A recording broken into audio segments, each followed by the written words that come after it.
Hey guys, and welcome back. Tonight, we're uncovering an ancient belief about the Egyptian pyramids that is said to be far older than any tomb resting beneath the limestone blocks, and can potentially explain the origin of these strange structures that still baffle archaeologists from around the world. Legend has it that for thousands of years, supernatural beings have stood guard over these chambers, said to kill anyone who tries to break inside or disturb the resting kings. Created from a smokeless fire and invisible to the human eye, they are said to live in a parallel, unseen dimension alongside humanity. Not a distant heaven or hell, but instead a world existing in the same space as ours, just far beyond our comprehension. And what's even more disturbing, those who ignored these warnings and dared to enter these tombs and carry artifacts away with them were said to have died mysteriously shortly after.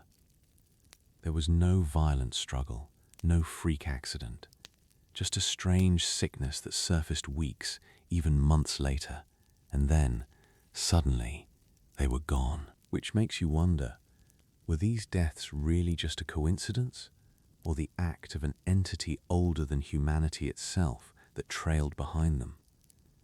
That is the question we are going to sit with tonight, and it is a question with no comfortable answer, because the deeper you go into it, the stranger it becomes. So before we begin, if you find a strange kind of comfort in these long, dark journeys into the forgotten corners of history, take a moment to like this video and to subscribe, but only if you genuinely want more nights like this one.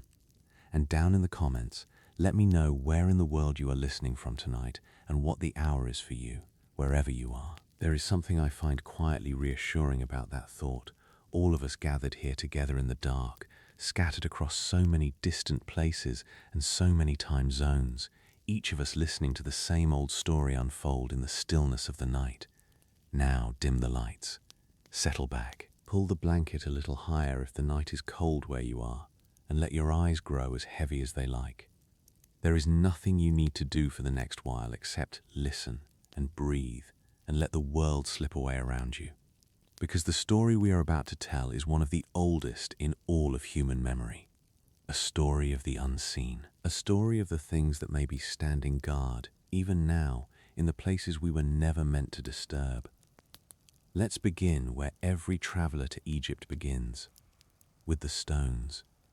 Picture the Giza Plateau just before dawn. The desert is cold at this hour, far colder than most people expect, and the sky above the sand is that deep, bruised blue that comes in the last moments before the sun. And rising out of the gloom, enormous and silent, are the shapes that have stood here for longer than almost anything else made by human hands. The pyramids. They do not look quite real in this light. They look like something the earth itself pushed up out of the rock, too vast and too perfect to have been stacked, block by block, by living men. And for as long as people have stood where you are now standing in your imagination, they have felt the same thing. A kind of awe that tips, very quickly, into unease. The Great Pyramid of Giza is the largest of them, and it is a structure that strains the limits of what we believe was possible in the ancient world. It was built, according to the accepted history, around 4,500 years ago, and for roughly 4,000 of those years, it remained the tallest structure that human beings had ever raised anywhere on the planet. It is composed of an estimated 2.33 million blocks of stone.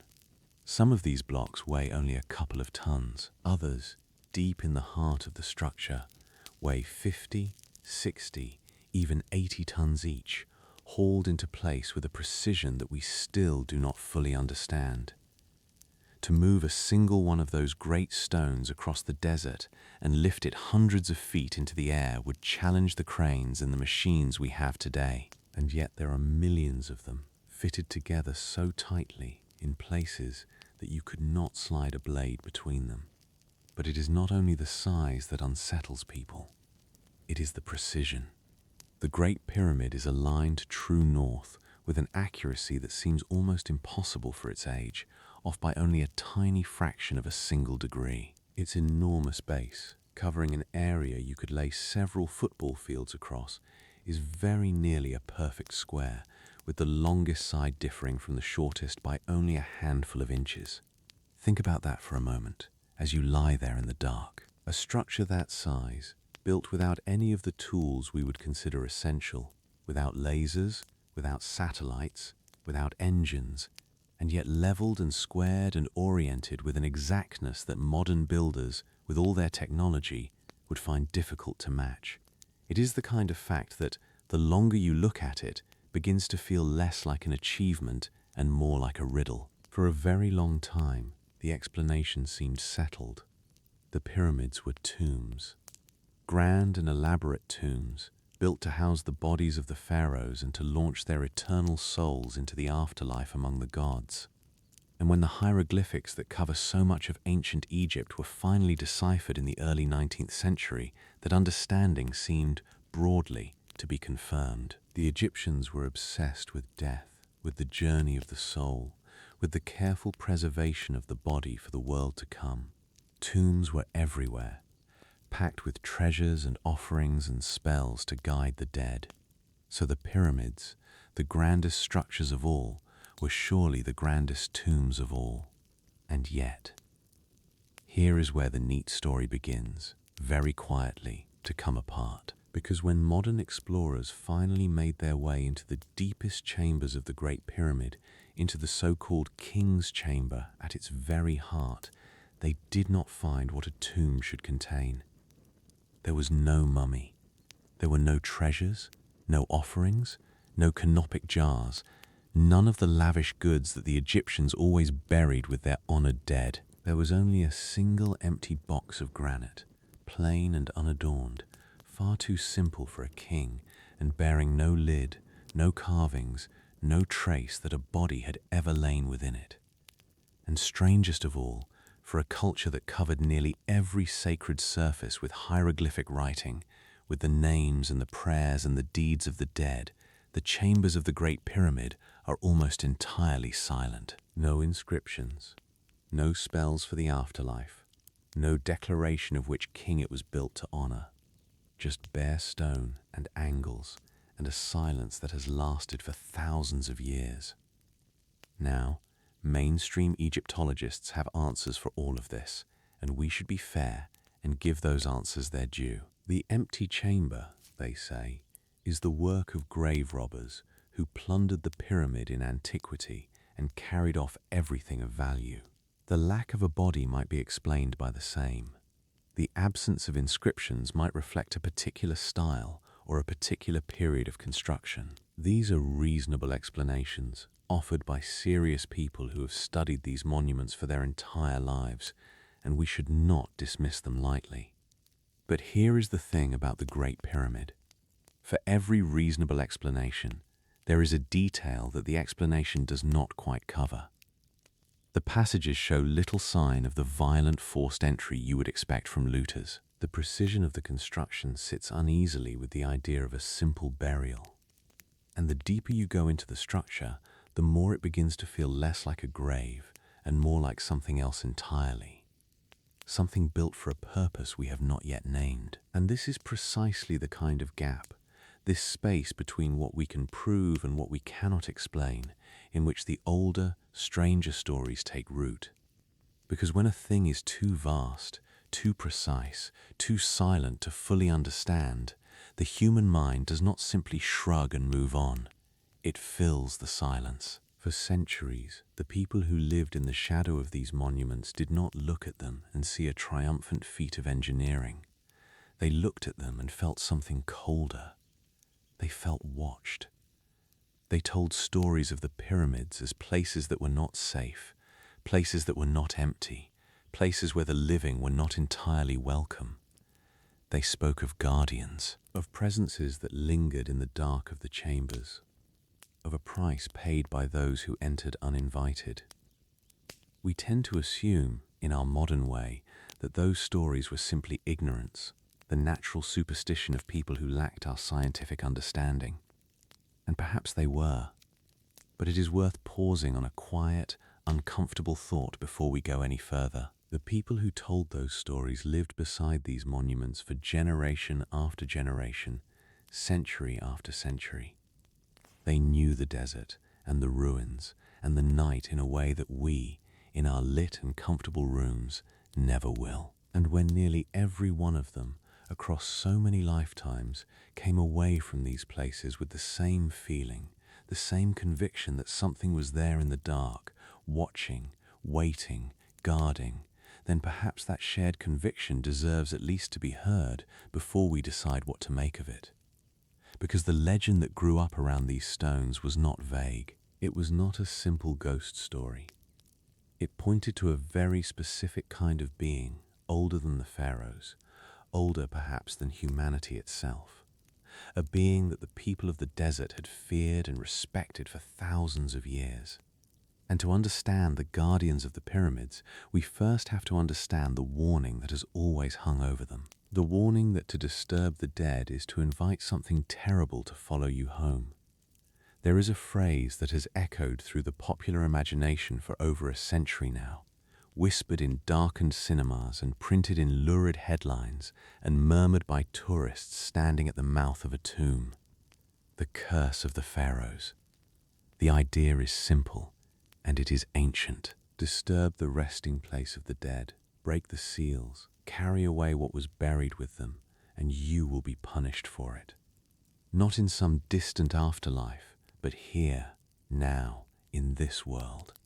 A sickness, a misfortune, a death that comes for you out of nowhere, weeks or months after you thought you had gotten away clean. The Egyptians themselves were not shy about this. On the walls of some tombs, archaeologists have found inscriptions that read very much like warnings, threats carved into stone against anyone who would dare to violate the sanctity of the dead. The precise translation and meaning of these inscriptions is debated by scholars, as so much is, and many Egyptologists caution that the idea of an elaborate, formal curse system has been greatly exaggerated by later storytellers. But the core belief was real and old, and it was not unique to Egypt. Across the ancient world, the dead were understood to be powerful and dangerous, and best left undisturbed. To rob a grave was not merely a crime against the living family. It was an offense against something far greater, something that might reach out from beyond and take its own revenge. The legend exploded into the modern imagination in the early 20th century in connection with one of the most famous archaeological discoveries ever made. When a long-sealed royal tomb was opened after more than 3,000 years, the world was electrified. And then, in the months and the years that followed, a number of the people connected to that discovery died. Some of them died in ways that, at the time, seemed strange or sudden or difficult to explain. And the newspapers of the day, hungry for sensation, seized upon it. They counted the deaths. They drew the connections. They declared that an ancient curse had been awakened, that the dead had reached out across the centuries to strike down those who had disturbed their rest. The story spread like fire, and it has never truly gone out. To this day, the idea clings to these monuments like dust. Now, I want to be honest with you here, in the dark, because honesty matters even in a ghost story, and especially in one. Modern researchers have looked very carefully at the so-called curse, and they have offered explanations that are far more mundane than any vengeful spirit. The deaths, they point out, were spread out over many years, and many of the people present at these discoveries lived long, ordinary lives, untouched by any apparent misfortune. When you look at the numbers coldly, the death rate among those connected to these excavations was not, in fact, unusually high. Some scientists have suggested that the strange illnesses might be explained by entirely natural causes. Ancient tombs, sealed for thousands of years, can harbor molds and bacteria and toxic substances, things that might genuinely have sickened those who breathed the stale air of a chamber that had not been opened since before the dawn of recorded history. There are real, physical, unsupernatural reasons why entering a tomb might be dangerous to your health. And that explanation is almost certainly the true one. I want to say that plainly. The rational, scientific account of the curse is that there was no curse, only coincidence, sensational journalism, and perhaps a few cases of natural infection. If you are listening tonight and you want the comfortable answer, that is the comfortable answer, and it is very likely correct. And yet, sit with the pattern for a moment in the quiet, because there is something about the shape of the legend, the specific shape of it, that is worth our attention tonight, not because it proves anything, but because of where it will lead us. Notice what the curse is supposed to do and how. It does not strike with violence. There is no struggle, no monster lunging from the shadows, no obvious attack. Instead, the victim simply leaves the tomb, carries away whatever they have taken, and goes on with their life. And then, days later, weeks later, sometimes months later, a sickness comes. A slow, strange, lingering illness with no clear cause that surfaces long after the tomb has been forgotten, and then, quietly, it takes them. There is no smoking weapon. There is no scene of violence. There is only a delay and a death, and the terrible question of whether the two are connected. Hold on to that shape, because it matters, because it is exactly, precisely, the shape of another and far older belief. Long before the curse of the pharaohs ever made a newspaper headline, the people of the deserts that surround Egypt had a name for a misfortune that worked in just this way. A sudden, unexplained illness. A sickness with no visible cause, striking down a healthy person for no reason that anyone could see. They did not call it a curse. They called it the touch of something unseen. And they believed, with absolute conviction, that it was the work of a particular kind of being. A being that did not attack openly, but instead followed a person home, unseen, and brought ruin upon them slowly, from the shadows, in revenge for some offense they may not even have known they had committed. This is the thread we are going to follow tonight. Because what if the curse of the pharaohs, stripped of the newspaper sensation, was never really about the pharaohs at all? What if the warnings carved into the tombs, and the strange deaths that followed those who entered them, and the ancient, bone-deep belief that these places were dangerous, were all pointing at the same thing? Not the spirits of the dead kings, but something far older. Something that had been there long before the kings were ever laid to rest. Something that guarded these places not out of loyalty to any pharaoh, but because these dark, sealed, abandoned chambers were exactly the kind of place where it had always chosen to dwell. To understand what that something might be, we have to leave the pyramids behind for a while. We have to travel back, far beyond the age of the pharaohs, into a world of sand and silence and burning wind, where a belief was born that has outlived every empire that ever tried to forget it. We have to meet the beings the old desert peoples feared above all others, the ones made not of flesh and not of spirit, but of fire. The ones who have always lived alongside us, invisible, in the same world we walk through every day. We have to meet the jinn. To the modern ear, the word conjures something almost playful. A genie. A blue, jovial figure rising from a lamp in a puff of smoke, granting 3 wishes with a wink and a grin. That image is so deeply lodged in our culture that it can be hard to set it aside. But I want you to set it aside tonight, gently and completely. Because the genie of the cartoon and the storybook is a pale, tamed shadow of something far older, far stranger, and far more unsettling. The beings the ancient peoples of Arabia believed in were not servants. They were not comic. They were not bound to lamps for our amusement. They were a whole separate race, sharing the world with humanity.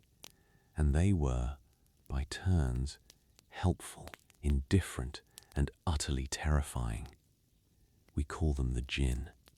And the very first thing to understand about them, the thing that sets them apart from almost every other supernatural belief you might know, is what they were thought to be made of. Not flesh, like us.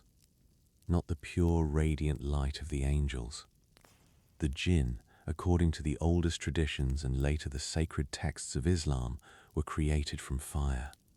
But not ordinary fire, not the flame that crackles in a hearth and gives off smoke. They were made from a smokeless fire, a substance of pure, scorching heat, a kind of burning wind without the earthly impurity of smoke. Hold that image in your mind for a moment, here in the dark. A being woven out of invisible heat, out of the shimmer that rises off the desert sand at noon, out of the very thing you can feel on your skin but can never quite see. That is the stuff the jinn were said to be made of, and it tells you something essential about their nature. They are real, and they are present, and they are all around us, and yet they remain almost entirely beyond the reach of our senses, because that is the second thing to understand. The jinn are not ghosts. This is a crucial distinction, and it is one the old beliefs were very clear about. A ghost is the lingering spirit of someone who once lived and died, an echo of a human being. The jinn are nothing of the kind. They were never human. They are not the dead. They are a parallel creation, a separate order of life entirely, with their own origin, their own nature, their own destiny, running alongside ours from the very beginning. They were here, the traditions say, before humanity, and they will be here after. They are not visitors from beyond the grave. They are neighbors, invisible, ancient, powerful neighbors who have shared this world with us since long before our own story began. And this brings us to the idea that lies at the very heart of tonight's legend, the idea your opening promised, and the one that should send a small, cold thread of unease down your spine as you lie there listening. The jinn do not live in some faraway realm. They do not dwell in a distant heaven above the clouds, or a hell beneath the earth, sealed off from the world of the living. They live here, in the same world as us, in the same spaces we move through every single day. The room you are lying in right now, the dark hallway beyond your door, the empty street outside, the corner of the garden, the shadow at the edge of the lamplight. The old beliefs held that the jinn occupy a kind of parallel dimension, a layer of reality folded over our own, overlapping it perfectly, present in the very same space we inhabit, and yet hidden from us, just beyond the thin veil of our perception. They can see us. They can move among us, and most of the time, we have no idea at all that they are there. The word itself carries this meaning. The name jinn comes from an ancient root in the Semitic languages, a root that means, at its core, to hide, to conceal, to be hidden from sight. To be a jinn is, in the most literal sense, to be the hidden one, the concealed one, the thing that is present but unseen. Scholars have traced echoes of the word and the concept across many cultures and many languages, and they debate its exact origins and meaning, as scholars always do. And the truth is that the belief is so ancient that its beginnings are lost to us, buried beneath thousands of years of telling and retelling. But the essential idea has remained remarkably constant across all that time. The jinn are the concealed people, the neighbors we cannot see. Now, what were they like, these hidden ones?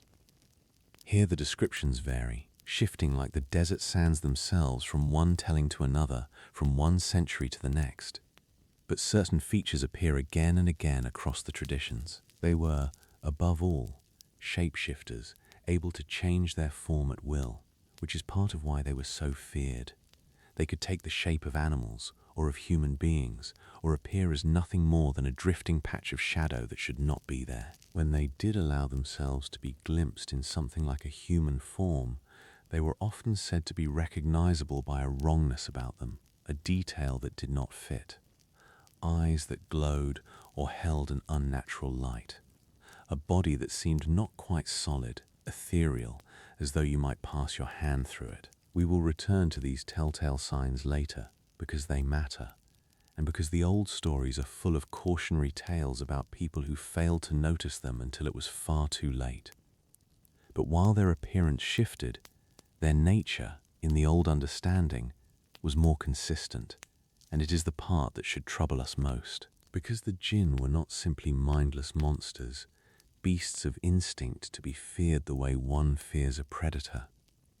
They were thought to be intelligent, aware, possessed of will and choice and personality. They could be reasoned with, bargained with, offended, pleased, angered, and crucially, they could choose. They could choose to be kind or cruel, helpful or harmful, to leave a person in peace or to make their life a misery. Some jinn, the tradition said, were benevolent, even protective. Others were malevolent tricksters, taking a dark pleasure in the suffering of human beings. And most were somewhere in between, capricious, unpredictable, their moods shifting like the wind, impossible to fully trust and impossible to fully understand.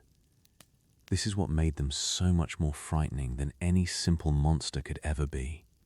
A monster you can run from, or fight, or hide from. But how do you protect yourself from a being you cannot see, that lives in the very space around you, that may be standing beside you at this very moment, watching, deciding, choosing whether to leave you be or to reach out and touch your life with ruin? How do you guard against something that can wear the face of a friend, or appear as the shadow in the corner of a child's bedroom, or follow you out of a dark place and trail behind you all the way home?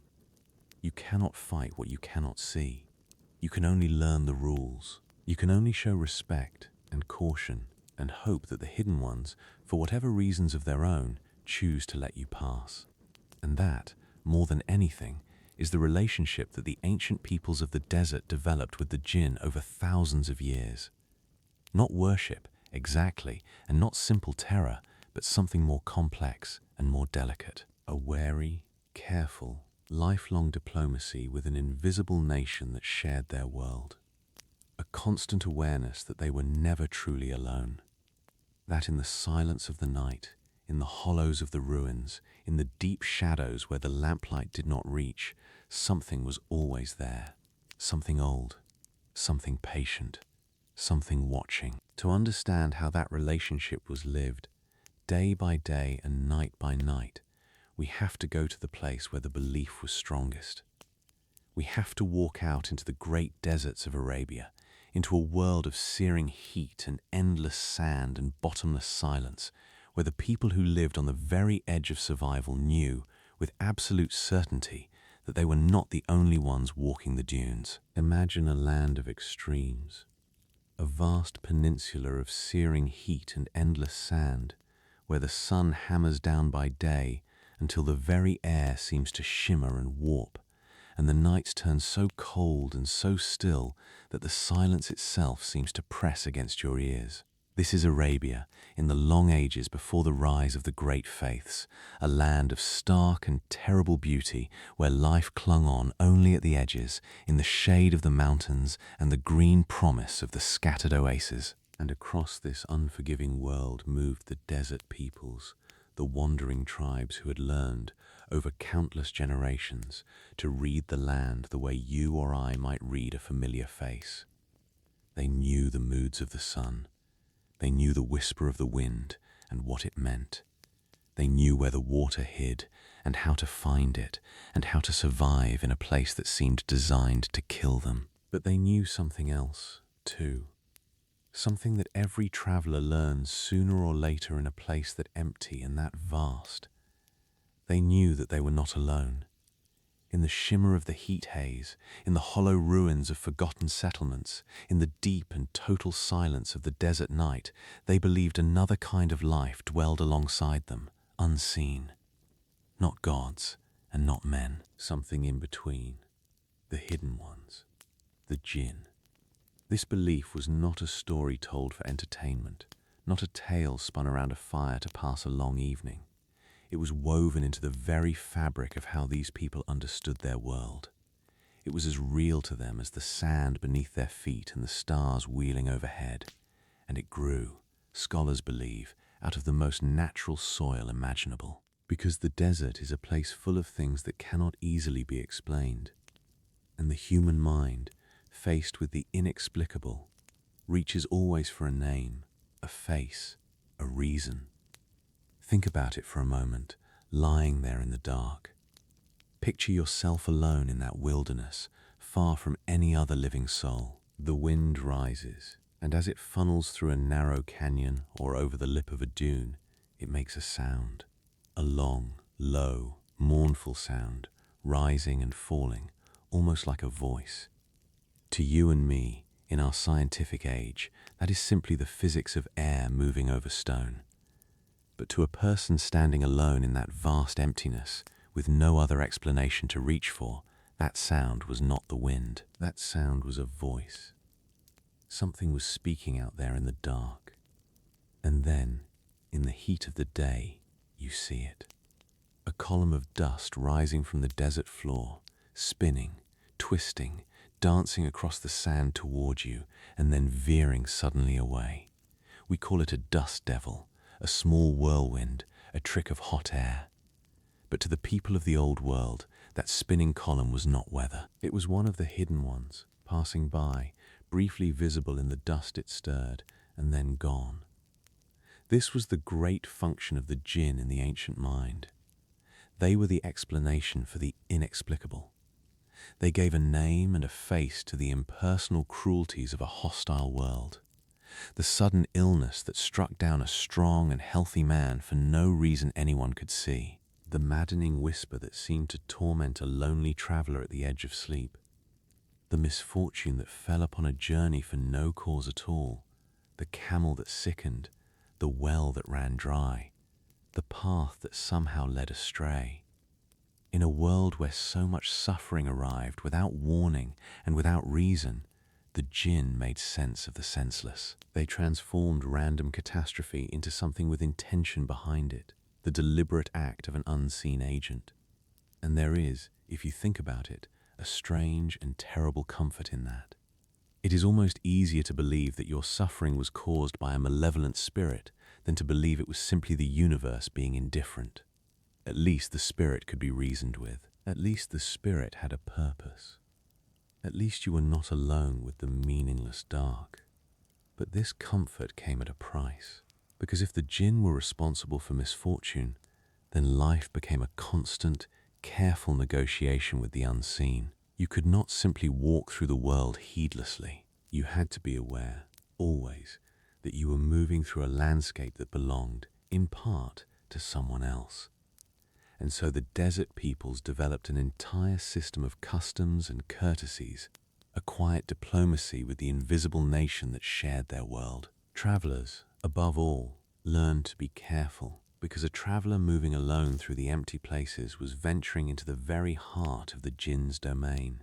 They learned charms and incantations to recite for protection. They learned to carry small objects, talismans, believed to ward off the malevolent ones. And perhaps most tellingly, they learned to ask permission. It was a widespread custom when entering a dark place, an abandoned building, a cave, a ruin, a place where the hidden ones were thought to dwell, to speak aloud first, to announce yourself, to say a word that meant, in effect, by your leave or with your permission, before you stepped across the threshold. It was a simple courtesy, the same courtesy you might show before entering someone else's home, because that, in their understanding, was exactly what you were doing.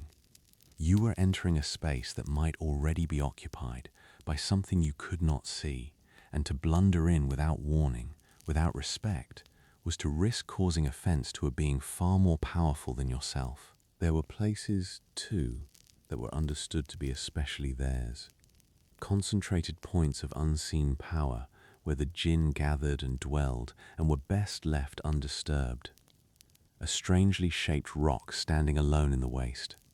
An ancient solitary tree, the only living thing for miles. A dark cave, a deserted ruin, an old tomb. These were the prime real estate of the jinn world, and to approach them carelessly was to court disaster. People learned to avoid certain places at certain times, the well at high noon, the crossroads at midnight, the hours and the locations where the veil between the worlds was thought to be at its thinnest and the hidden ones at their most active. And at such places, they would sometimes leave small offerings. Not the grand public sacrifices made to the great gods in their temples, but quiet, private, personal gifts. A little food left at the base of the lonely tree, a small token placed upon the strange rock, an attempt to earn the favor, or at the very least the indifference of whatever dwelled there, to show respect, to acknowledge the power of the thing in its own territory, and then to pass through quickly and hope to be left alone. I want you to notice something about all of this as you drift, because it is going to matter enormously when we return to the pyramids. Notice which places the jinn were said to favor: the ruins, the tombs, the dark and abandoned chambers, the deserted, lonely, silent places that the living had left behind. The jinn, in the old beliefs, were drawn to exactly the kind of place that a sealed and ancient pyramid represents. A vast, dark, abandoned structure, full of empty chambers and hidden passages, standing alone in the desert, untouched by the living for thousands of years. If there was ever a place in all the world that the desert peoples would have expected to find occupied by the hidden ones, it was a tomb. It was a ruin. It was a pyramid. But we are getting ahead of ourselves. For now, hold this picture in your mind. A whole civilization living in a state of constant, quiet awareness that they were never truly alone, that the silence of the night was not empty but full, that the shadows held watchers, that the dark places belonged to something else, something ancient and powerful and unseen, and that the only way to survive in a world so haunted was to learn the rules, to show respect, and to never, ever give offense to the things you could not see. It was a life lived alongside an invisible neighbor whose presence demanded caution at every turn. And the most unsettling part of all was this: you could never be entirely sure when one of them was near, because the hidden ones were not only invisible, they were also masters of disguise, and they could be standing right in front of you, wearing a borrowed face, and you might never know. Of all the powers attributed to the jinn, none inspired more dread than their gift for transformation. Because to fear something you cannot see is one thing, but to fear something that can take any shape it pleases, that can wear the form of an animal or a stranger, or even someone you love, that can stand before you in broad daylight wearing a perfect disguise, that is a fear of an entirely different order. The jinn were, in the old understanding, the ultimate shapeshifters. Their forms were as fluid and as unpredictable as the desert itself, and this made every encounter, every stranger met at a well, every animal crossing your path, every figure glimpsed at the edge of a ruin, a potential meeting with something not of this world. Now, it is important to understand that the jinn were not thought to be purely insubstantial, like a ghost or a phantom you could pass your hand through. The old traditions held that they possessed real bodies, physical forms, even if those forms were normally hidden from human sight. And because they had real bodies, they could choose to manifest those bodies in the physical world, to make themselves visible, to take on shapes that could be seen and touched and, in the darkest stories, even fought. This is what made them so deeply unsettling. They were not abstractions. They were present, tangible, capable of stepping out of their hidden world and into ours in any form they chose. Their favorite forms, the stories tell us, were often those of animals. And not just any animals, but particular creatures, ones already associated in the ancient mind with the earth, the dark, the hidden, and the dangerous.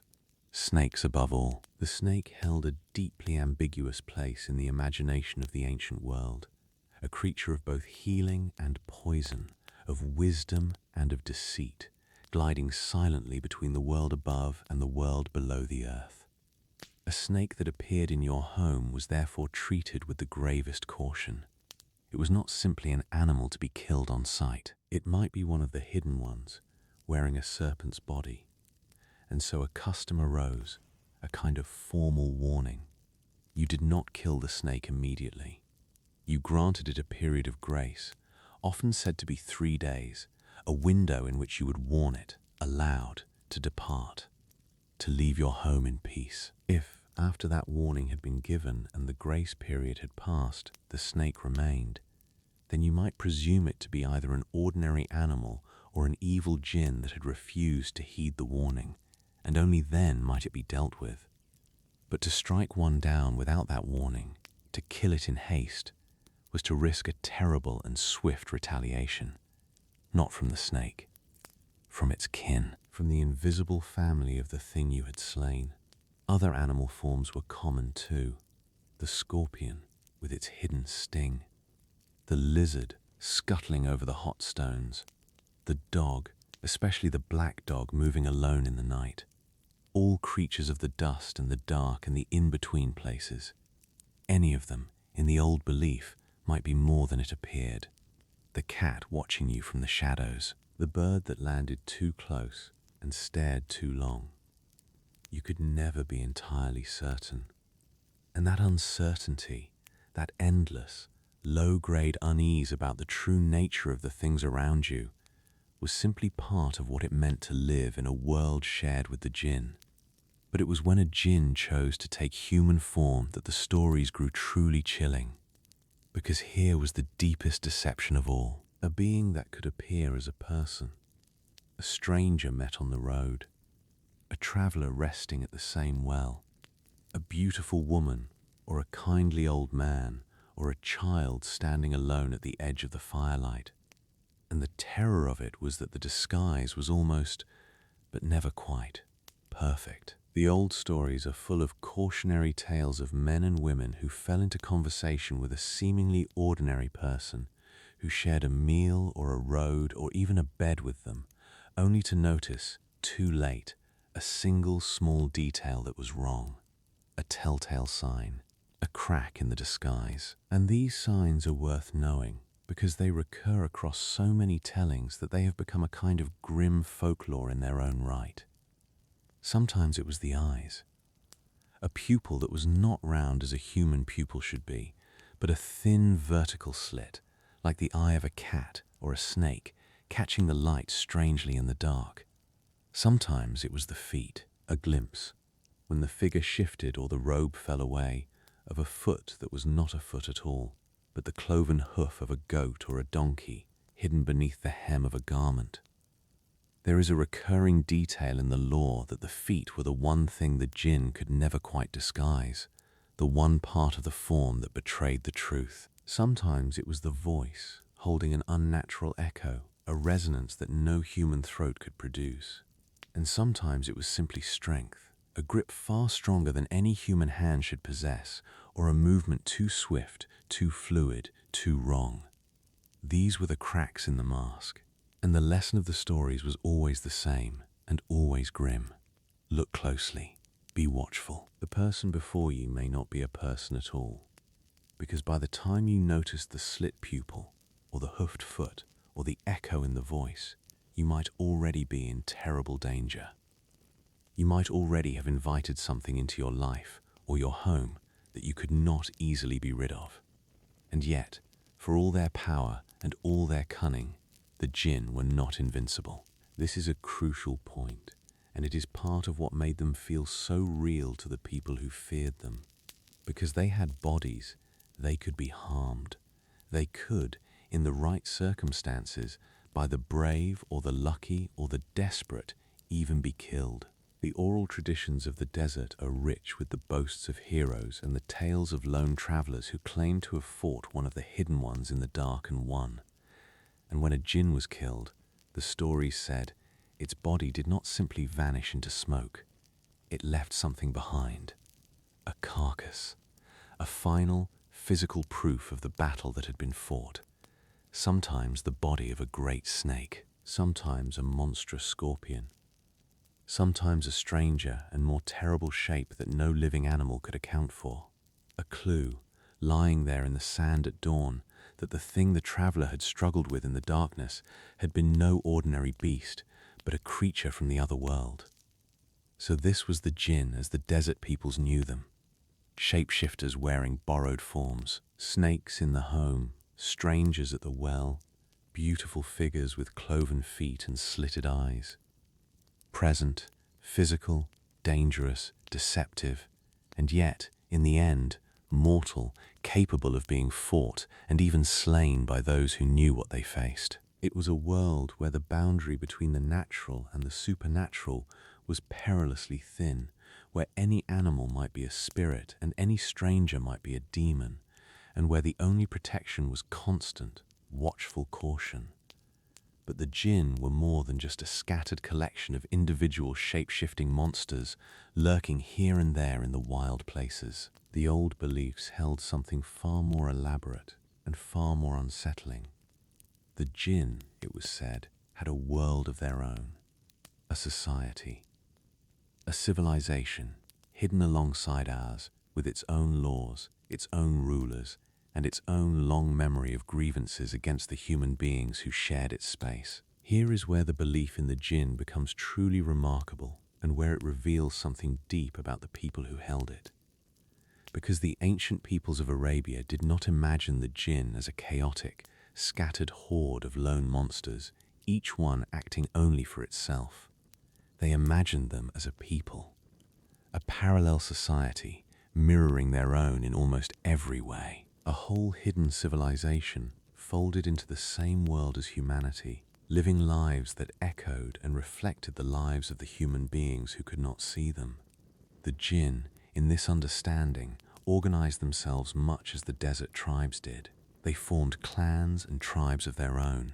They had lineages, ancestries, family lines that stretched back into the distant past. They had chieftains and leaders, kings and nobles. They had alliances and rivalries, politics and feuds, just as the human tribes of the desert did. Later scholars who studied these old beliefs noted that the pagan Arabs pictured the jinn as a kind of shadow image of their own world, a society with all the same structures and tensions and hierarchies as human society, simply hidden from view. It was as though, beneath or alongside the visible world of human affairs, there ran a second world, invisible, populated by beings who lived and quarreled and loved and warred exactly as people did, but in the dark, in the spaces between, forever beyond the reach of human sight. And this idea had a chilling consequence, one that shaped how people behaved at every turn. Because if the jinn were a society with families and tribes and a sense of kinship, then an offense against a single one of them was never just an offense against an individual. It was an offense against its entire clan. To harm a jinn, even by accident, even without knowing what you had done, was to risk igniting a blood feud with an entire invisible tribe. Think of what that meant for daily life. You might pour out a basin of hot water in the night and unknowingly scald one of the hidden ones who happened to be passing. You might kill a snake in your home in haste, not knowing it was one of them. You might cut down a tree or disturb a ruin or speak carelessly in a dark place. And in doing so, you might earn the lasting enmity of a whole family of powerful, vengeful, invisible beings who would remember the slight and who would, in their own time and their own way, repay it. This is precisely why the customs of caution mattered so much. The warning given to the snake, the permission asked before entering the dark place, the offering left at the lonely tree. These were not idle superstitions. They were the careful protocols of a people who believed they were living, every single day, in delicate diplomatic contact with a hidden nation that could destroy them if provoked. Where did this belief come from, this conviction that the jinn formed a society of their own? Scholars have debated the question for a long time, and they have offered more than one answer, none of them certain. One view holds that the jinn began, simply as the spirits of the wild places, the personified dangers of a hostile natural world. In this understanding, they were the soul of the desert itself, the burning wind given a will, the crushing silence given a face, the darkness of the cave given intention. They were a way for human beings to give a name and a personality to the impersonal forces that threatened them, to transform the blind cruelty of nature into something they could at least imagine bargaining with. And as the belief grew and elaborated over the centuries, These nature spirits were imagined in ever more human terms until they had acquired families and tribes and kings, a whole society modeled on the only society their believers knew, their own. But there is another, stranger possibility, one that some scholars have proposed, and that adds a haunting layer to the whole picture. It is the idea that the jinn may have once been gods.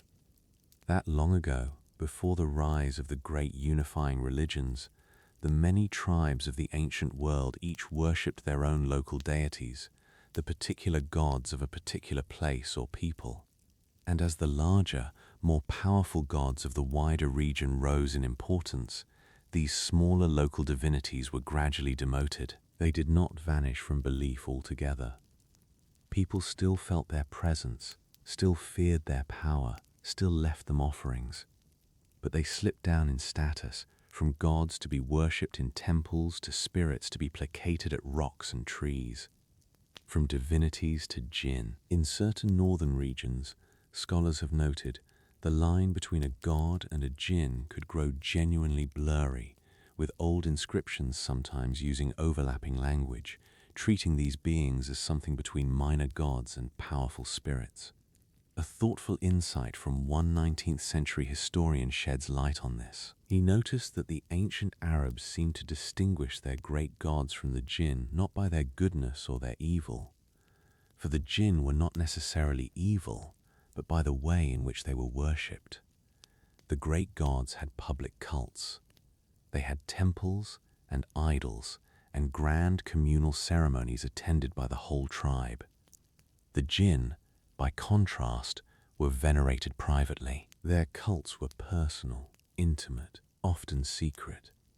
An individual might quietly leave an offering for a particular jinn at a particular rock, seeking its favor or its protection in some private matter, a lost camel, a sick child, a curse to lay upon an enemy. It was a folk religion, a deeper and more ancient layer of belief that ran beneath the official worship of the great gods, and that dealt with the immediate, everyday, intimate concerns of ordinary life. When you needed help with something the great and distant gods could not be bothered with, you turned to the local spirits, the hidden ones who were close and present and personal. What all of this tells us is that the jinn occupied a strange and shifting place in the ancient imagination, somewhere between a demon, a spirit, and a forgotten god. They were not quite any one of these things, and they were, in a sense, all of them at once. And it is precisely this ambiguity, this refusal to fit neatly into any single category, that made them so powerful and so enduring and so frightening. They were the invisible neighbors, the hidden society, the demoted gods, the spirits of the wild and lonely places. And they had been there, in the desert and the dark and the ruins, since long before the first human being ever walked the sands. Now hold that thought and carry it forward with you into the dark, because we are drawing closer to the heart of tonight's mystery. A hidden society of ancient, powerful beings, drawn to ruins and tombs and abandoned places, capable of guarding their territory with jealous fury and of punishing those who trespassed against them. Keep that picture in your mind, because soon we will carry it back across the sands to the silent monuments of Giza, and we will ask the question that has been waiting for us all along. If such beings truly were believed to dwell in the dark and forgotten places of the world, then what, exactly, did the people of the desert believe was waiting inside the pyramids? But before we can answer that, the story takes a great turn, because a new force was about to sweep across the deserts of Arabia, a force that would reshape the entire world, and with it, the ancient belief in the hidden ones. The jinn were about to be carried out of the realm of folklore and superstition and lifted into something far greater.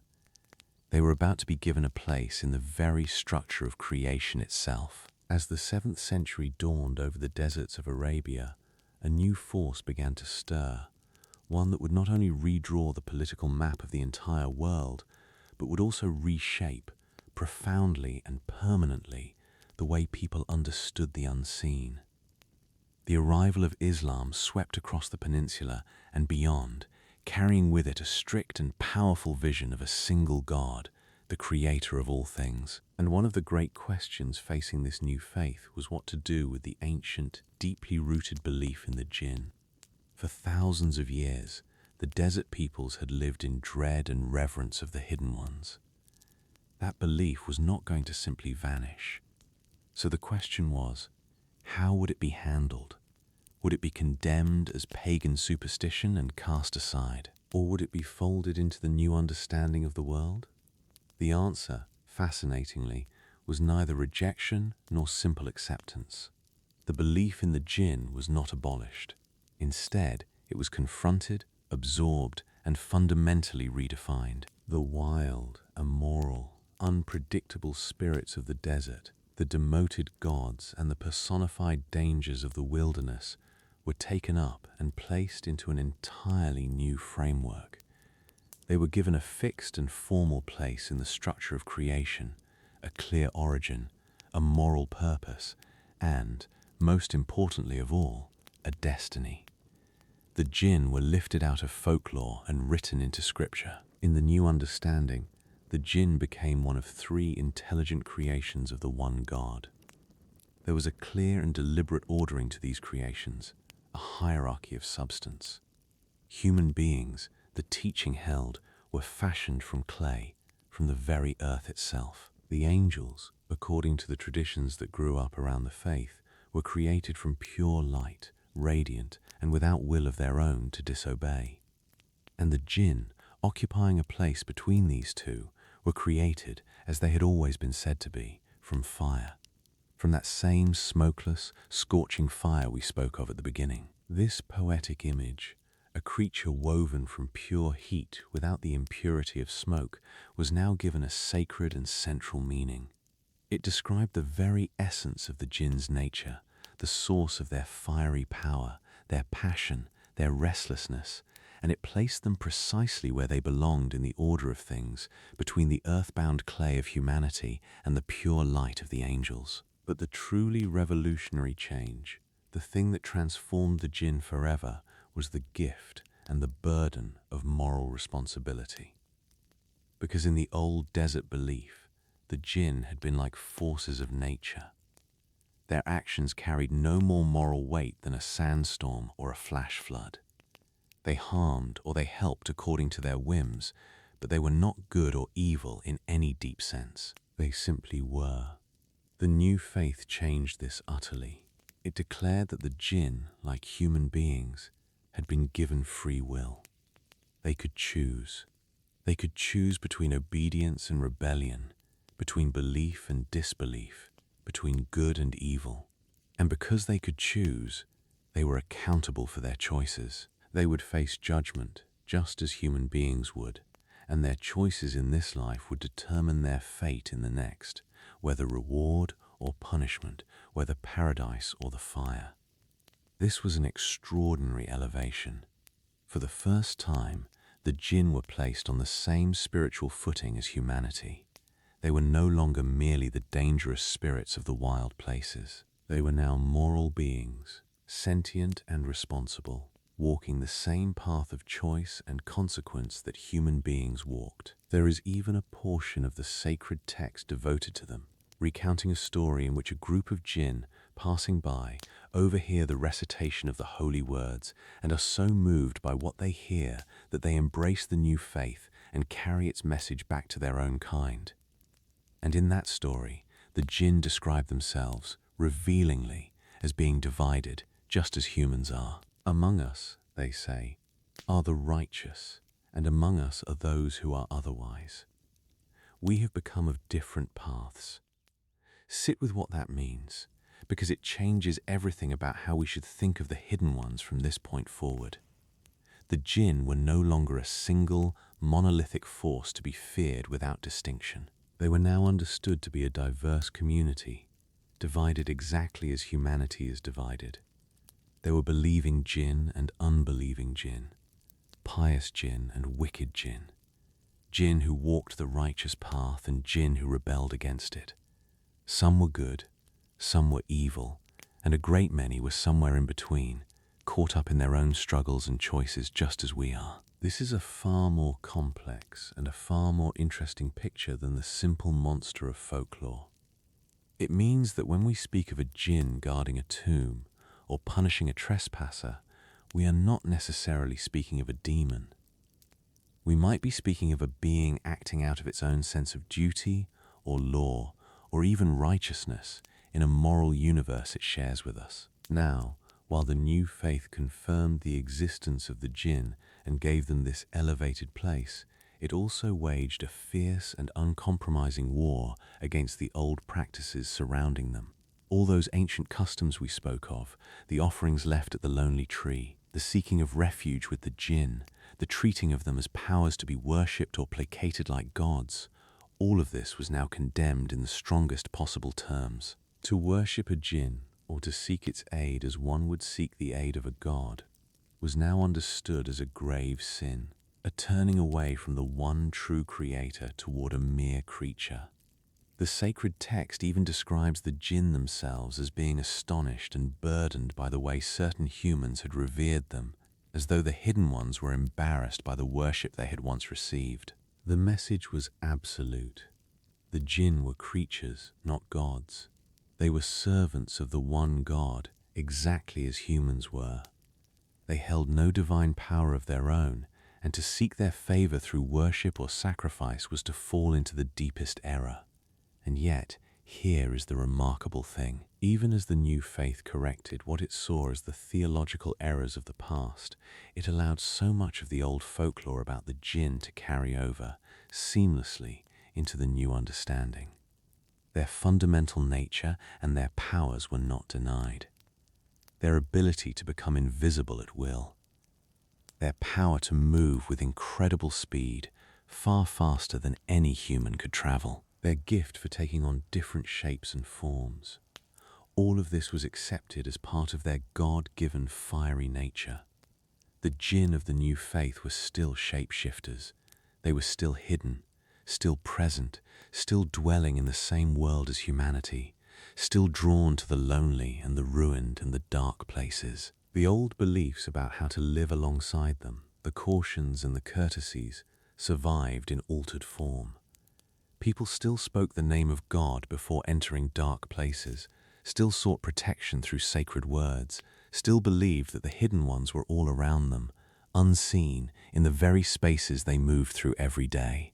So what emerged from this great transformation was a jinn more powerful, more complex, and in some ways more frightening than ever before. No longer just a nature spirit or a demoted god, but a moral being with free will, capable of genuine evil and genuine good, accountable to the same divine order as humanity, and yet still possessed of all the ancient and terrible powers, the invisibility, the speed, the shape-shifting, the dwelling in the dark places that the desert peoples had feared for thousands of years. And crucially, the new understanding affirmed something the old folklore had always hinted at. That among the jinn, there were beings of immense and terrifying power. Beings of different ranks and kinds, some far mightier and far more dangerous than others. A whole hierarchy of fire. And it is to those beings, the named and classified powers of the jinn world, the ones whose very names could make a listener's blood run cold, that we turn next. Over the centuries, blending the sacred texts with the older desert folklore and the myths of many neighboring lands, a rich and terrifying picture developed of the different kinds of jinn. Because not all of the hidden ones were alike. Just as in human society there were the weak and the powerful, the common and the noble, so too among the jinn there were ranks and classes and kinds, ranging from the small and the harmless to beings of such immense and ancient power that even other jinn were said to fear them. Tonight, let us walk through that dark hierarchy, one terrible figure at a time, here in the safety of the quiet. And as we do, keep in mind the question that hangs over all of it. Which of these, if any, might be the kind of being that the old legends placed as a guardian over the tombs? At the very summit of this dark order, stands a single, infamous figure, the great adversary. In the traditions of the faith, he is known by a proper name, and he is called, more broadly, the one who leads others astray, the tempter, the enemy of all that is righteous. And here the new understanding made a crucial clarification, one that overturned a common assumption, for it had been easy, in the older blending of beliefs, to confuse this great adversary with a fallen angel, a being of light who had turned to darkness. But the sacred text is explicit on this point, and the distinction matters enormously. He was not an angel, he was one of the jinn. And this single fact unlocks the whole logic of his story. Because the angels, created from pure light, were understood to have no free will to disobey, they could not rebel. But the jinn, created from fire, could. And so when the command came for all to bow down before the newly created first man, and this great being refused, out of pride, out of arrogance, out of a conviction that a creature of fire should never bow to a creature of mere clay, that refusal was only possible because he was a jinn, he had the free will to say no. And for that single act of defiance, he was cast out and became the great enemy, whose purpose ever after was to lead both jinn and humanity away from the righteous path. The very word that came to mean a wicked, rebellious jinn, a devil, derives from this figure and his choice. It is not the name of a separate species. It is a moral designation. A devil, in this understanding, is simply a jinn who has chosen the path of rebellion. Beneath this great adversary, in the popular imagination and the great storytelling traditions, came a class of jinn whose name has echoed down through the centuries, the most famous of all the fearsome kinds. This is the figure often called the Ifrit. The word appears in the sacred text to describe a particularly powerful jinn in the court of a great king, and over time it came to denote an entire class of immensely strong and fearsome beings. In the folklore and the great tales, the Ifrit is imagined as a massive, monstrous figure, sometimes winged, its body formed of smoke and fire, with a terrifying face and eyes that burn like coals. The Ifrits were said to dwell in underground kingdoms or in ancient ruins, organized into their own tribes with their own kings and chiefs. They were said to be all but impervious to ordinary weapons and extraordinarily difficult to destroy. They were the heavyweights of the jinn world, visions of raw, elemental power and ancient, vengeful fury. And take careful note of where they were said to live. In underground kingdoms, in ancient ruins. The Ifrit, the mightiest and most fearsome of the common jinn, was a being of exactly the kind of place a sealed pyramid represents. Closely related to the Ifrit, and sometimes spoken of in the same breath, is another mighty kind, often called the Marid. The name itself carries the meaning of rebellious, of defiant, and the Marid was imagined as a giant among the jinn, a being of immense strength and towering, arrogant pride. It was the Marid in many of the great tales who became the classic genie of legend, the being that could be bound to an object, a lamp or a bottle or a brass vessel, and compelled, sometimes, to grant the wishes of a mortal, though always, the stories warned, at a terrible and hidden price. The Marid was harder to control than other jinn, precisely because of its proud and rebellious nature, and its image owed much to the demon figures of neighboring mythologies, the powerful evil beings that heroes of old were said to subdue. In the developed lore, the Marid and the Ifrit became the twin titans of the jinn world, the mightiest and the haughtiest of their kind. But of all the jinn, none has a more direct and a more gruesome connection to human fear than the creature of the graveyards, the ghoul. In the old desert folklore, the ghoul was a specific and dreaded kind of jinn, known above all for haunting graveyards, tombs, and the deserted, lonely places of the world, where it would lie in wait to prey upon unwary travelers. The very name carries the meaning of seizing, of snatching, and the ghoul was imagined as a flesh-eating, shape-shifting demon. The poetry of the ancient world is full of references to them. They were said often to appear as women, luring lone travelers by taking on a beautiful and inviting form, only to reveal their horrific true nature at the last possible moment, to devour their prey. And here again is that recurring detail from the law of disguise, the one part of the form that could never be perfectly hidden: the feet. A ghoul, some legends said, might still bear the hooves of a beast even while wearing the face of a beautiful woman. The traditions held an uneasy and divided view of the ghoul. The sacred text itself does not mention them, and some careful scholars denied their existence entirely. But the folklore kept the belief vividly, terribly alive, full of stories of brave souls who encountered a ghoul in the desert and struck it down, and of the strange bargains that were sometimes struck with them. Over time, the ghoul became, in the popular mind, simply the name for a particularly vicious and predatory kind of evil jinn, the monstrous hunter of the dark and abandoned places. And once more, mark well where the ghoul was said to dwell: in graveyards, in tombs, among the dead. There could hardly be a clearer fit for the legend of a guardian standing watch over a pyramid. There were others, too, in the great catalogue of the hidden ones. There was the witch-like seductress, a female jinn and an expert shapeshifter who was said to appear as an enchantingly beautiful woman, luring men into love or marriage only to betray or destroy them, a creature that became a byword for the treacherous beauty whose loveliness concealed a deadly nature. There were the lesser jinn, the common and the weak, the mischief makers and the petty tormentors.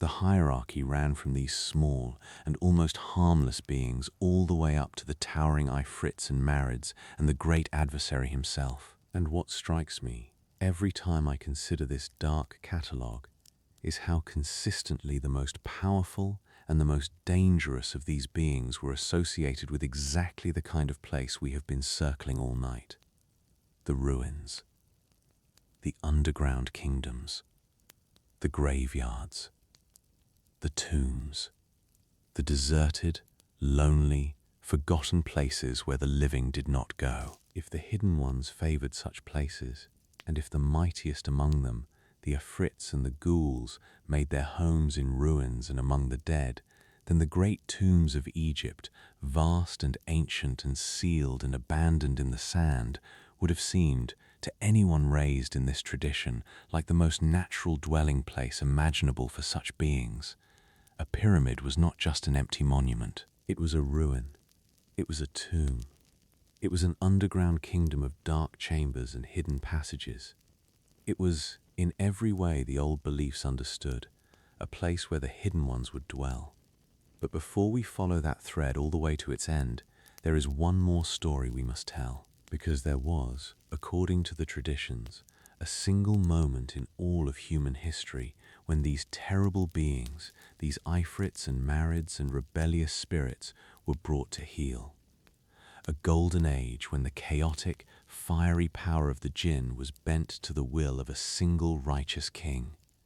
And that king, the legends say, commanded the jinn to build. Of all the figures in the long history of the jinn, none is more powerfully and more famously bound up with them than a single great king and prophet, a ruler whose name has become synonymous with dominion over the hidden ones. In the traditions of the faith, building upon even older stories of a wise king who could command spirits with a magical seal, this ruler was said to have been granted a unique and miraculous gift by God himself: power over the jinn, authority to command the very beings that all of humanity had feared since the beginning. And this, the traditions are careful to insist, was no sorcery. This was not a power seized through dark magic or forbidden bargains.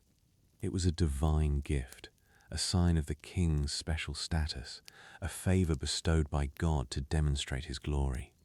The sacred text describes how there were gathered before this king his armies, not only of men, but of jinn, marshaled and ordered like soldiers, alongside even the birds of the air. He could understand their speech. He could command their obedience. And the chaotic, rebellious, fiery beings that no human had ever truly mastered were, for the span of his reign, bent entirely to his will. The stories of what the jinn accomplished in his service are extraordinary, and they are worth dwelling on tonight because they speak directly to the heart of our mystery. The jinn became his laborers, his craftsmen, his builders. With their supernatural strength, they were said to have raised great structures that no human hands could have built. They forged fantastic works in copper and in iron. They constructed grand buildings and temples, feats of impossible engineering accomplished through the sheer power of beings made of fire. They dove to the very bottom of the sea to bring up pearls and gems and exotic treasures for their king. They served as his messengers, traveling vast distances in moments. They were his army, his workforce, his servants in every sphere. Now, hold on to this image, because it is going to matter enormously when we return to Egypt. The single most famous thing the jinn were ever said to have done was to build.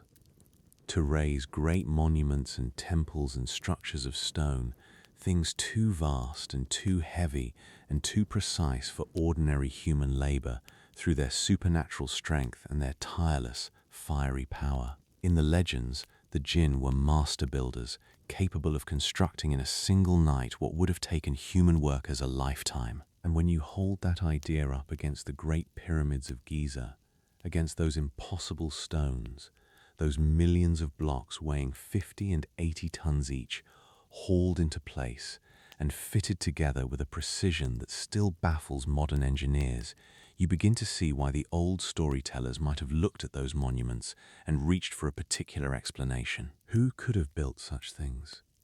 Who could have moved such stones? The jinn could. The jinn had.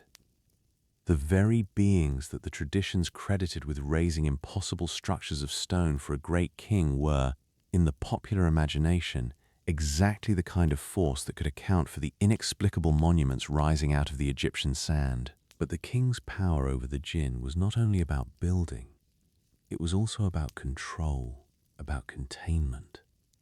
There is a famous and chilling tradition that this king possessed special vessels, brass bottles or jars, into which he would imprison the most rebellious and dangerous of the jinn. He would seal these vessels with the holy name of God, binding the spirit inside, and then cast them into the depths of the sea, where they would remain trapped, sometimes for thousands of years. This, you may have realized, is the true and ancient origin of the image we all know, the genie sealed in a bottle, waiting through the long centuries for someone to break the seal and set it free. But notice how much darker the original is than the cartoon. These were not friendly servants waiting to grant wishes.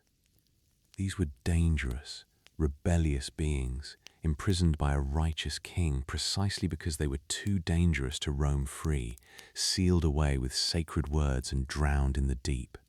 And the obvious, terrible question that hangs over every such story is this: what happens when one of those seals is broken? What happens when someone, centuries later, opens a vessel that was never meant to be opened and releases what was bound inside? The king's mastery extended even to the most evil of the jinn, the devils themselves, who were forced to serve the cause of righteousness, their dangerous power harnessed and directed by his divine authority. For the span of his reign, the chaotic forces of the unseen world were brought into order, made to labor and build and serve, contained and commanded by a single human will empowered by God. And yet, the traditions are careful to remind us, even this was a gift that could be withdrawn. Even the great master of the jinn was not truly their equal, nor truly invulnerable to their cunning. There is a profound and humbling story told of the king's final days and of his death. It is said that he died quietly, while leaning upon his staff, watching over the jinn as they labored at their endless work. And the jinn, bound to his command, did not notice that he had died. They continued their toil, day after day, believing their master still watched over them, not daring to stop. It was only when a small creature, a worm, gnawed slowly through the wood of the staff, that the staff at last gave way, and the king's body finally fell. And only then, seeing their master fallen, did the jinn understand that he had been dead all along. The lesson of the story is clear and deep. For all their immense power, for all their ancient strength, the jinn are not all-knowing. They were ignorant of their own master's death, laboring on in the dark, unaware. They have no knowledge of the hidden things, of the divine plan, of the secrets that belong to God alone. They are powerful beyond human measure, and yet, in the end, they are creatures, limited and bound, as ignorant of the deepest truths as any of us. This is the great story of the human relationship with the jinn at its very height. A golden age when these terrible, fiery, chaotic beings were, for a time, brought under the command of a single righteous king, made to build great monuments, sealed into vessels and cast into the sea, forced to serve. It is a story of order imposed, however briefly, upon the chaos of the unseen world. But that golden age ended with the king's death. The jinn were no longer commanded. The seals, in time, might be broken, and the hidden ones returned to their old ways, to the ruins and the tombs and the dark and lonely places, free once more, watching, waiting, drawn as they had always been drawn to the silent monuments and the resting places of the dead. And so now, at last, we are ready. We have met the hidden ones in all their forms. We have walked the deserts where they were feared, learned the kinds and the ranks of them, heard how they were drawn to ruins and tombs, how the mightiest among them dwelled underground and among the dead, how they were credited with building impossible monuments of stone, how the most dangerous of them were sealed away in vessels never meant to be opened. We have everything we need. It is time to carry all of it back across the sands, to the great pyramids rising silent out of the Egyptian desert, and to ask, finally, the question that has been waiting for us since the very beginning of this long night. If such beings were truly believed to dwell in the dark and forgotten places of the world, then what did the old legends say was waiting, all this time, inside the tombs? So let us return now, at last, across all those miles of sand and all those centuries of belief, to the place where we began, to the Giza Plateau and the great monuments rising silent and enormous out of the desert. But we return changed. We return knowing what we now know about the hidden ones. And when we look at the pyramids through the eyes of someone raised in the ancient tradition of the jinn, something remarkable happens. The whole picture shifts. What seems to us a simple archaeological puzzle becomes, suddenly, something far darker and far more coherent. Because everything we have learned about the jinn points again and again and again toward exactly this kind of place. Think back over all the things the old beliefs told us about where the hidden ones dwell. Recall it slowly, in the quiet. The jinn were drawn, above all, to the lonely and the abandoned places, to the ruins where no living person walked, to the dark caves and the empty buildings and the deserted, silent corners of the world. They favored the places that humanity had left behind. And what, in all the world, is a more perfect example of such a place than a pyramid? A vast structure, sealed and abandoned for thousands of years, standing alone in the empty desert, its dark chambers untouched, its long passages silent, no living soul having walked them since before the dawn of recorded history. If the jinn were truly drawn to the abandoned and the ruined places, then the pyramids were not merely a possible dwelling for them. They were the ideal one, the grandest, darkest, most ancient abandoned place that human beings had ever built. Now recall the second thread. The jinn were drawn, in particular, to tombs and to graveyards and to the places of the dead. The ghoul, that most predatory of the hidden ones, was said to haunt the burial grounds, to lie in wait among the graves. The dead, in the old understanding, were powerful and dangerous, and the places where they rested were thick with unseen presence, and the pyramids were, whatever else they may have been, the tombs of kings. The most sacred and the most elaborate resting places in all the ancient world, built to house the most powerful of the dead and to guard their passage into eternity. If the jinn gathered at ordinary graveyards, at the simple burial grounds of common people, then how much more would they have been drawn to these, the supreme tombs, the resting places of god-kings, charged with all the sacred and dangerous power that the dead were believed to possess. And now recall the third thread, perhaps the most striking of all. The mightiest of the jinn, the great Ifrits, were said to dwell in underground kingdoms, in subterranean realms beneath the earth. And what is a pyramid? Beneath its visible bulk, but a network of passages and chambers burrowing down into the bedrock, an underground kingdom of stone. We will come, in a moment, to just how extensive those underground spaces are said to be. But hold the image for now. The most powerful and most fearsome of all the hidden ones were beings of the underground, of the dark realms beneath the surface, and the pyramids reached down into exactly such depths. Put these three threads together, and a conclusion emerges that would have seemed not strange but obvious, even inevitable, to anyone raised in the old tradition. The jinn favored the abandoned places. The pyramids were abandoned. The jinn favored the tombs of the dead. The pyramids were tombs. The jinn, the mightiest of them, dwelled underground. The pyramids reached deep into the earth. To the ancient mind, the only surprise would have been to suggest that the pyramids were empty. Of course they were not empty. Of course something dwelled within them. How could it be otherwise? A vast, dark, sealed, abandoned tomb reaching down into the underground, standing alone in the desert for thousands of years. If the hidden ones existed at all, then that was where they would be.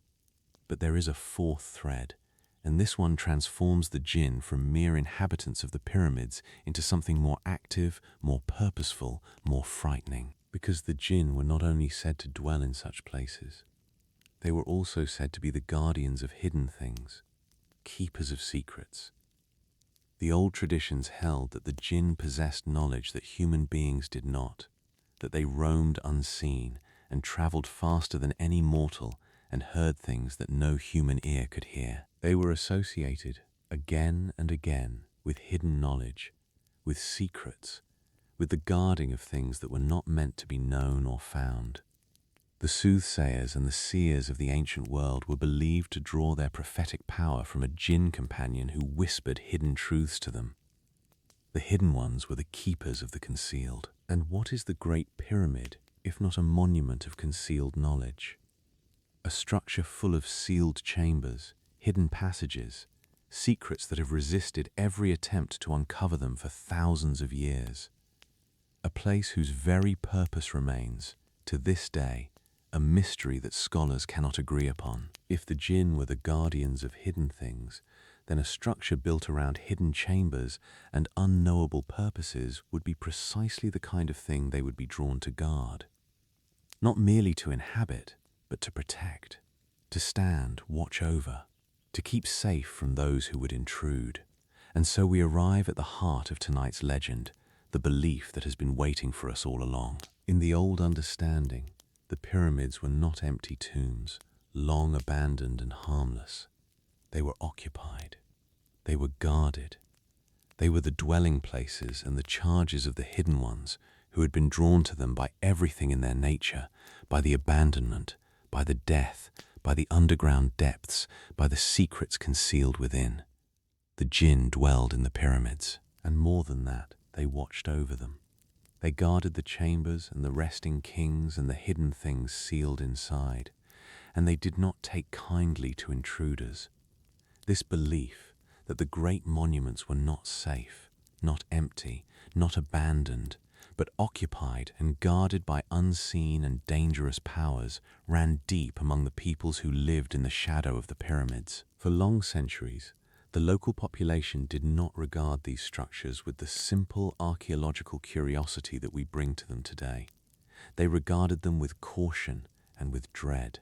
They told stories of the things that dwelled within. They warned against entering them, especially at night, especially alone. They believed that those who disturbed the chambers, who broke the seals, who carried away what was hidden inside, were not committing a mere act of theft, but were trespassing upon the domain of beings far older and far more powerful than themselves. And we have already seen, from everything the old beliefs taught us, what the hidden ones did to those who trespassed against them. An offense against a single jinn could bring down the wrath of an entire invisible tribe. And that wrath did not come as open violence. It came as something far quieter and far more terrible. It came as a sickness in the night, as a slow, unexplained, lingering doom that followed the offender home and surfaced weeks or months later when they thought they had gotten away. Do you see how it all comes together now?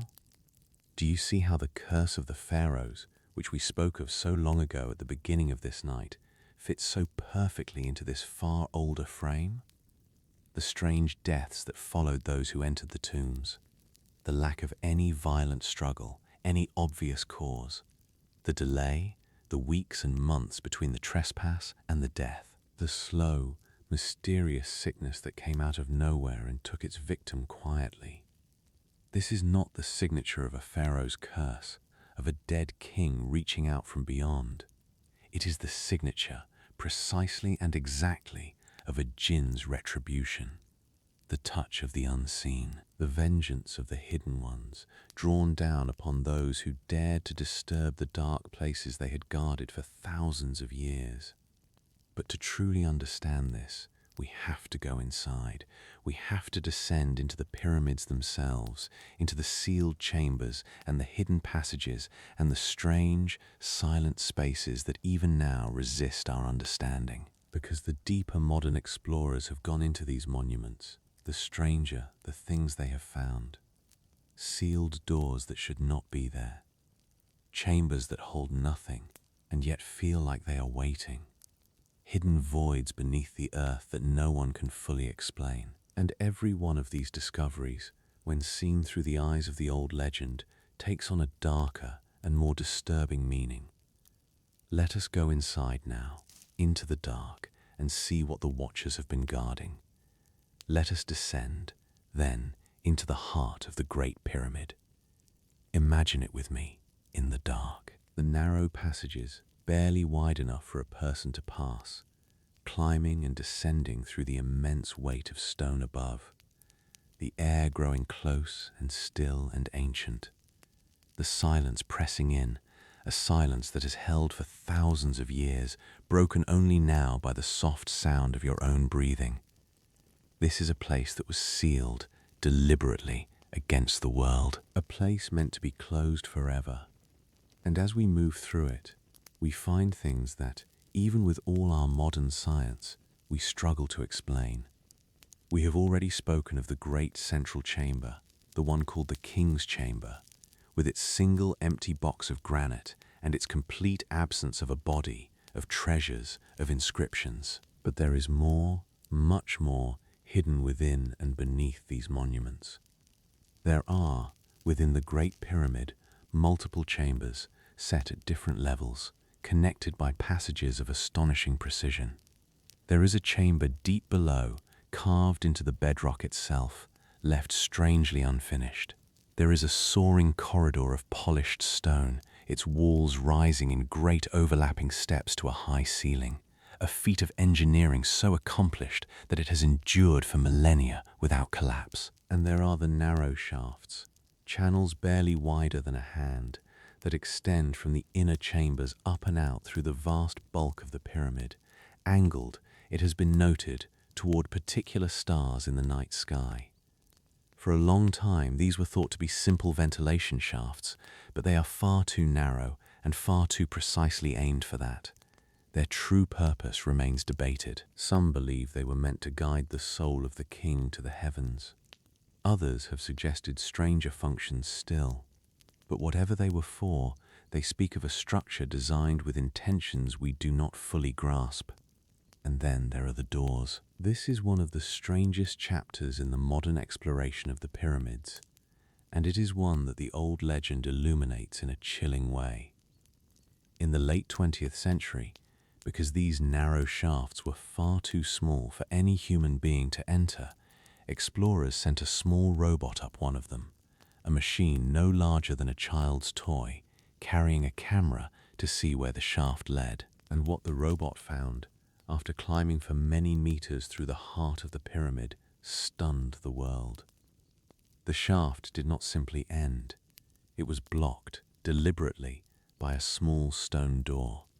A smooth, fitted slab sealing the passage with two small pins of metal set into it like handles or like markers for a purpose no one could explain. This was no collapse, no rough and accidental ending. It was a deliberate barrier, set there by the builders, sealing something off, hiding something away at the end of a passage too small for any human to ever reach. The discovery electrified the world. What lay behind the door? A hidden chamber? A secret repository? Some lost knowledge sealed away for thousands of years? The anticipation was immense, and then, abruptly, the exploration was halted. Years later, a new and more advanced robot was sent up the same shaft, and this time it carefully drilled a small hole through the stone door and pushed a tiny camera through to see what lay beyond. And what did it find? Another chamber, small and precise and empty. And on the far side of that small chamber, a second stone door. Another barrier, another seal. Hiding, once again, something that no one has ever been allowed to see. Now, the careful, rational interpretation of all this is that the shafts and the doors were symbolic, religious features, perhaps representing the path of the soul, sealed with ritual barriers as part of the spiritual architecture of the tomb. And that explanation may well be correct. But let me ask you to consider it through the eyes of the old legend, here in the dark. Why would the builders construct a passage too small for any human to ever pass through, leading to a sealed door, behind which lies a small empty chamber, behind which lies yet another sealed door? Why seal off, so carefully, with such effort and such precision, a space that no person could ever enter? What were the doors meant to keep out? Or, the legend whispers, what were they meant to keep in? Recall the king who sealed the rebellious jinn into brass vessels with the holy name of God and cast them into the sea, to imprison them where they could do no harm. Recall that the most dangerous of the hidden ones were not driven away, but bound, sealed, contained behind barriers never meant to be broken. And then look again at those small stone doors, deep within the pyramid, sealing off chambers that no human hand could reach. Behind them, the rational mind sees empty stone. The old legend sees something else. The old legend sees a seal, a binding, a barrier set there deliberately, long ago, to contain something that was never meant to be released. And the strangeness does not end with the shafts and the doors. Beneath the entire Giza plateau, beneath the pyramids and the great sphinx that crouches before them, there is said to lie a network of hidden spaces, tunnels, chambers, voids in the bedrock. Modern investigations using technology that can see into the earth have reportedly detected cavities and passages beneath the surface, some of them with shapes too regular, too geometric, to be the result of natural erosion. There are old accounts, stretching back centuries, of explorers describing subterranean chambers and passages reaching far deeper than any simple tomb would require. There is the famous deep shaft, plunging many meters down into the rock, descending through multiple levels, one of them flooded with dark groundwater, to a chamber far below containing an empty stone box and strange side niches, a chamber whose purpose no one can name. An entire underground realm, in other words, hidden beneath the monuments, an underground kingdom of stone. And here, once more, the old legend stirs. For what did we learn about the mightiest of the hidden ones, the great Ifrits? That they dwelled in underground kingdoms, in subterranean realms beneath the earth. And here, beneath the pyramids, is exactly such a realm. A hidden network of tunnels and chambers and voids, reaching down into the dark depths of the bedrock, sealed off, unexplored, its purpose unknown. To the rational mind, it is an archaeological mystery, an infrastructure whose function we have yet to determine. To the old legend, it is something else entirely. It is the underground kingdom of the Watchers, the realm of the hidden ones, beneath the tombs they guard. There is one more detail worth dwelling on, because it adds a final, eerie note to the picture. Those who have spent time in the deep chambers of the pyramids have remarked again and again upon the strange behavior of sound within them. The great central chamber, built of dense granite, is said to possess uncanny acoustic properties, to resonate and hum in response to certain low tones, to amplify and sustain sounds in ways that feel almost engineered. Whispers carry with unnatural clarity. Low notes linger and vibrate in the stone. To the scientist, this is the physics of sound in a granite chamber of particular dimensions, an interesting acoustic accident, or perhaps a deliberate design for some ritual purpose. But sit in that chamber, in the dark, in the deep silence beneath thousands of tons of ancient stone, and feel the air itself seem to hum around you, and tell me you would not think, for just a moment, of the old beliefs. Of the voice in the wind through the canyon that the desert peoples knew was not the wind. Of the hidden ones whose presence could be felt even when they could not be seen. The pyramid hums. The stone seems to breathe. And the old legend has a simple, terrible explanation for what you are feeling. You are not alone in here. You never were. This, then, is what the Watchers have been guarding. Sealed chambers behind doors no human could reach. An underground kingdom hidden beneath the tombs. Spaces that hum with an unseen presence. For thousands of years, these things lay undisturbed, protected, sealed against the world. But human beings are not good at leaving sealed things sealed. And those who finally broke the seals, who entered the guarded places, who carried away what was never meant to be taken, would learn, the legend says, the true and terrible price of trespass. We come now to the dark center of the whole legend, to the price that was said to be paid by those who disturbed the guarded places. And this is where every thread we have followed tonight draws together into a single, chilling pattern. Let us begin by recalling, once more, the strange shape of the so-called curse. We spoke of it long ago, but now we can see it clearly in the full light of everything we have learned.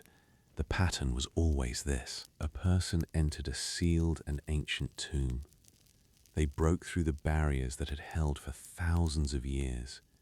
They carried away an artifact, a treasure, something that had been placed there long ago and was never meant to leave.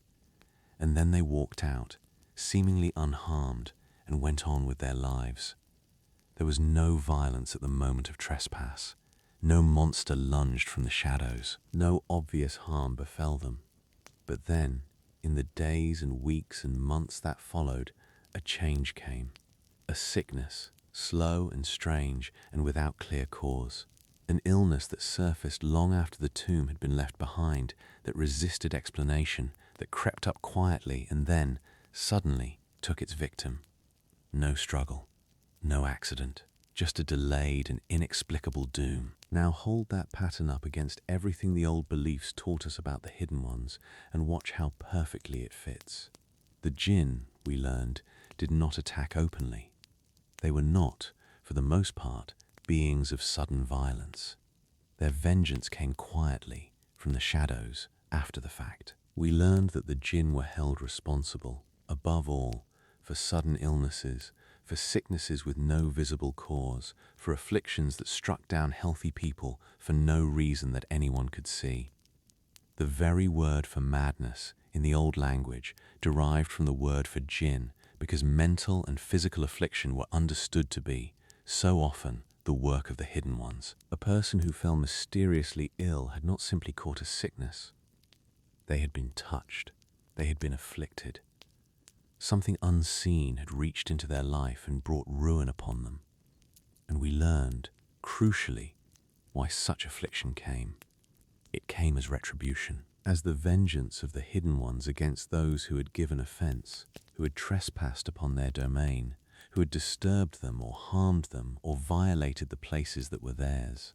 An offense against a jinn, especially an offense against its dwelling place, was repaid. Not always at once. The jinn could be patient, but it was repaid. And it was repaid so often with exactly this kind of slow, creeping, inexplicable sickness, the touch of something unseen, surfacing long after the offense, when the offender least expected it. Do you see it now? Do you see how the curse of the pharaohs and the vengeance of the jinn are, in this old understanding, one and the same thing? A person trespasses upon a tomb, a place guarded by the hidden ones for thousands of years. They give the gravest possible offense, breaking the seals, disturbing the guarded chambers, carrying away what was never meant to be taken.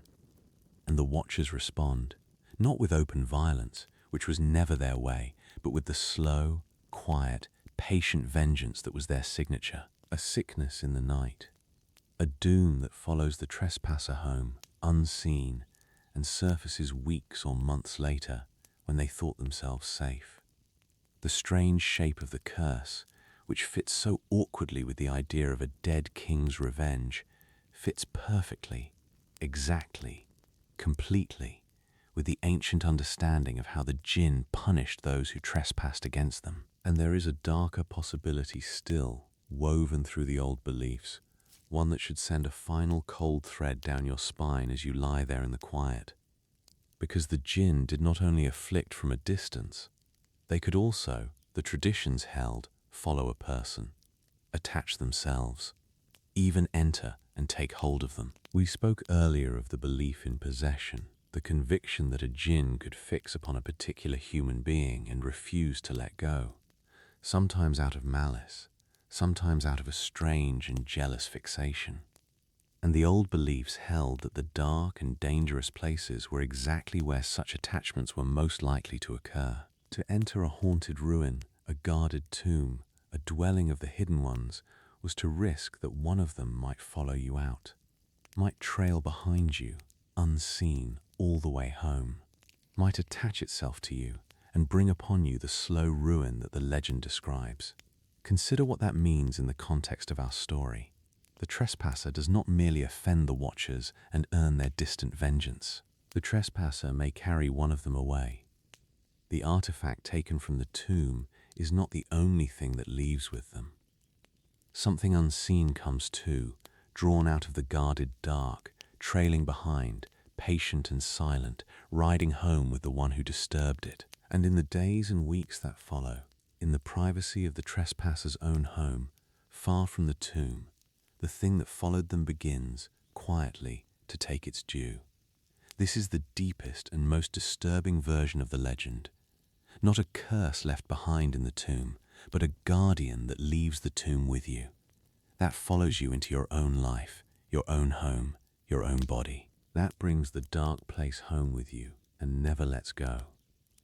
Now, I have promised you honesty throughout this long night, and I will keep that promise here at the darkest point of all. The rational explanation for the strange deaths remains what it always was: coincidence, sensational storytelling, natural illness, perhaps from molds or bacteria sealed in ancient air, perhaps from nothing more than the ordinary mortality that comes for us all in time. When you count the deaths coldly and compare them to the many who entered these tombs and lived long, untroubled lives, the so-called curse all but dissolves. There is no good scientific evidence that any unseen being has ever followed anyone home from a tomb. If you want the comfortable answer tonight, it is still here, and it is still almost certainly the true one. And yet, here is the thing that I cannot quite shake, the thing I want to leave with you as you drift towards sleep. It is not whether the jinn are real. It is how perfectly the legend fits. Think about it. The people who first told these stories knew nothing of the curse of the pharaohs as we know it. nothing of newspapers and sensational headlines. They simply knew their own ancient belief, thousands of years old, about beings drawn to tombs and ruins, who guarded the dark places, who punished trespassers, not with violence, but with a slow and unexplained sickness that followed them home and surfaced long after the offense. And then, centuries later, modern explorers broke into these very tombs, and a pattern of strange, delayed, inexplicable deaths followed, a pattern whose shape matches the old belief so exactly that it is genuinely difficult, lying here in the dark, not to feel the hair rise on the back of your neck. Did the modern legend of the curse simply borrow, unconsciously, from the ancient belief that had always surrounded these places? Almost certainly, yes. That is the rational answer. The old fear shaped the new story. But there is another way to read it, a way the old desert peoples would have understood at once. Perhaps the new story matches the old belief so perfectly because both of them are describing the same thing.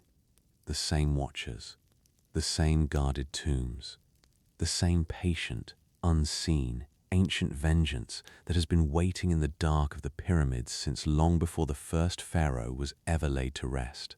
I will let you decide, in the quiet, which answer you prefer. But before this night is through, there are a few more things to share. Because the belief in the hidden ones did not stay locked in the ancient past. Travelers, even in far more recent times, have come back from the deserts and the ruins and the lonely places with stories of their own. Stories of something they encountered out there in the dark. And those stories, strange and frightening as they are, sound an awful lot like the old ones. It would be easy to think that the belief in the hidden ones belongs entirely to the distant past. To imagine that such things were feared only by the ancient desert tribes in an age before science, before reason, before we understood the world the way we do now. But that is not quite true, because even now, even in our own modern age of bright lights and easy answers, the stories have never entirely stopped. People still go out into the deserts and the ruins and the lonely places, and some of them come back changed, carrying accounts of something they encountered out there in the dark, something they cannot explain. Tonight, in the quiet, let me share a few such stories with you. Stories of travelers and watchmen and ordinary people who, in places not so very far from the great tombs of Egypt, met something in the sand. I cannot tell you whether these things truly happened as they were told. Stories grow and shift in the telling, and fear has a way of shaping memory. But the accounts are remarkably consistent, and the things they describe sound, unsettlingly, like the very beings we have spent this whole night coming to know. Consider, first, the story of a night watchman, a man whose job it was to guard a remote archaeological site out near the edge of the desert, where the work of excavation had recently uncovered the entrance to an old and long-sealed tomb. He was a practical man, the story goes, not given to superstition, and he had spent many quiet nights alone at the site without incident. But on this particular night, as the last light drained from the sky and the cold came down over the sand, he began to feel something he had never felt there before, a sense of being watched. At first he dismissed it. There was no one for miles. But the feeling grew, heavy and insistent, until he could no longer ignore it. He found his gaze drawn, again and again, toward the dark mouth of the newly opened tomb. And as he stared into that blackness, he became certain that the darkness within was not empty, that something was standing there, just inside the threshold, looking back at him. He told himself it was a trick of the night, the exhaustion, the loneliness. But then, the story says, 2 points of pale light appeared in the dark of the doorway, low and steady, and the color of cold green fire. Eyes, watching him. And as he stood frozen, unable to move, unable to look away, the figure those eyes belonged to seemed to take a single slow step forward, out of the deeper dark and toward the threshold, toward him. He did not stay to see more. He fled into the night and did not return until the sun was high. And in the weeks that followed, the story goes, the watchman fell ill. A slow, strange weakness with no cause that any doctor could name. He never worked at the site again, and he never spoke of that night without his voice dropping low, as though afraid that even the mention of it might draw the green-eyed thing back to him. Then there is the tale of a lone traveller, crossing the desert by an old and little-used route, who found himself caught out after dark, far from any town, near the crumbling ruins of an ancient settlement long abandoned to the sand. He made his camp among the broken walls, telling himself it was good shelter from the wind. But as the night deepened, he noticed how completely the sounds of the desert had fallen silent around him. No wind, no distant cries of animals, nothing but a thick, pressing, total silence, the kind that makes your own heartbeat sound loud in your ears. And in that silence, he saw a figure approaching across the open sand, walking toward his camp from out of the empty dark. At first he was relieved, thinking it another traveller, perhaps someone who could share the night with him. But as the figure drew nearer, something about it began to wrong-foot him, some quality to the way it moved. Its gait was strange, too long in the stride, swaying, almost as though its legs bent in places legs should not bend. And when it came close enough that the faint starlight fell upon it, he saw that beneath its long and ragged garment, where its feet should have been, there was instead something dark and cloven, like the hooves of a beast. He looked up sharply toward its face and found it hidden beneath a hood, featureless in the shadow, save for the faint emerald glow that kindled where its eyes should have been. The figure raised one arm, slowly, and beckoned to him.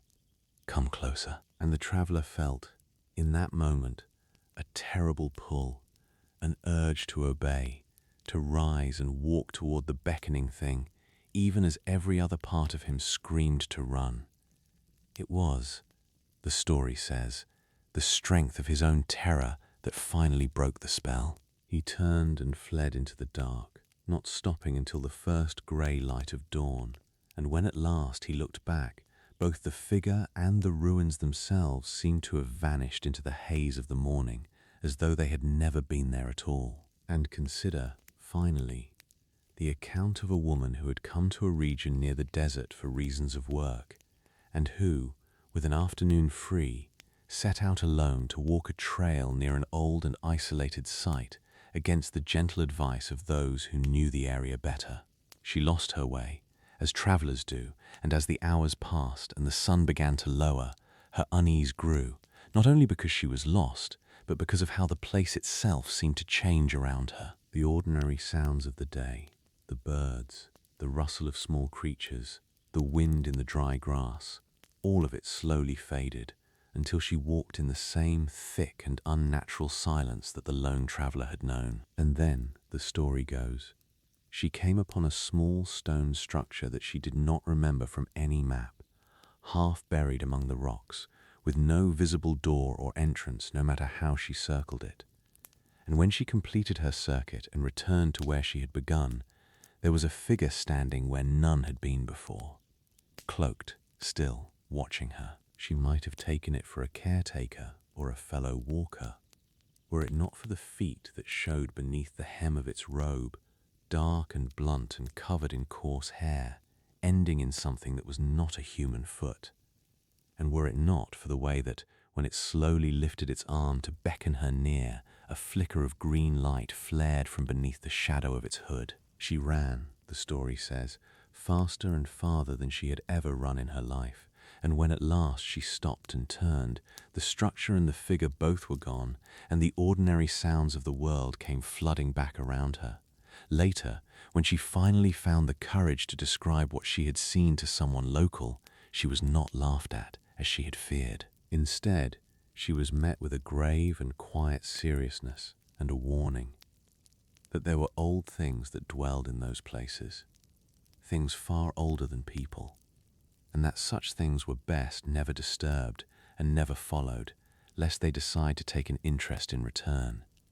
3 stories from 3 different people in 3 different times and places, and yet notice how they rhyme. The sudden, unnatural silence, the figure approaching out of the dark, the feet that are not feet, the eyes that glow with cold green fire, the beckoning and the strange compulsion to obey, the desperate flight and the figure that vanishes when looked back upon, and, in the first account, the slow sickness that came afterward.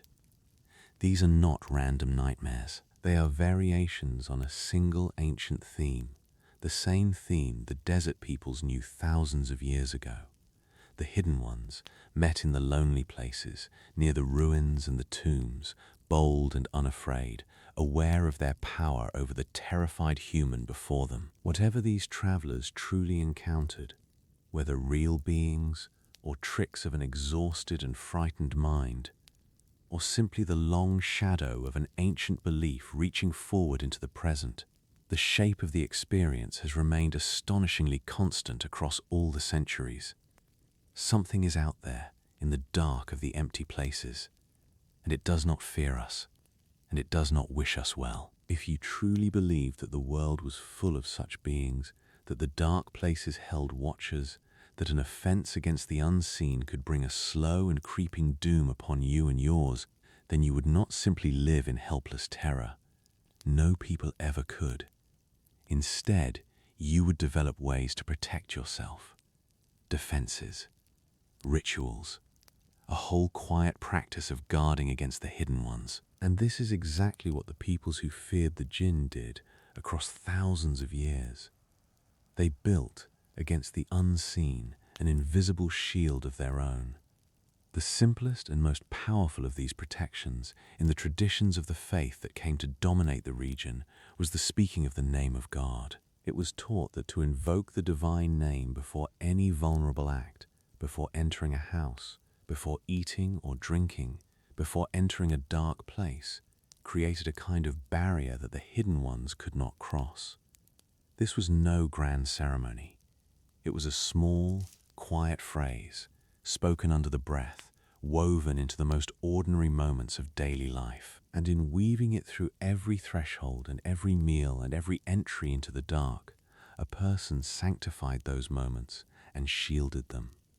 Every closed door, every act of stepping into shadow became an occasion to remember the divine and to draw its protection around oneself. It made the awareness of the unseen world a constant, low presence in everyday life, a steady background hum of caution and faith. There were specific words, too, for moments of particular danger. Prayers to be spoken before entering the dark and the unclean places, the very kinds of places where the hidden ones were thought to gather. Sacred verses believed to hold special power against them, recited before sleep, when a person was most vulnerable, or written out and kept close, or spoken aloud in a place that felt wrong. Among the most powerful of these was said to be a particular verse describing the absolute power and sovereignty of God over all of creation. A verse that, when recited, was believed to be unbearable to a malevolent jinn, a kind of spiritual fire that would drive the hidden ones away and keep them at bay through the night. There is even an old story, woven through the traditions, of a thieving spirit caught in the act who, pleading for its freedom, confessed that this very verse was the one thing that could reliably ward off its kind until the dawn. People recited such verses before they slept. They hung the sacred words in their homes. They built, out of prayer and scripture, a defense against the things they could not see.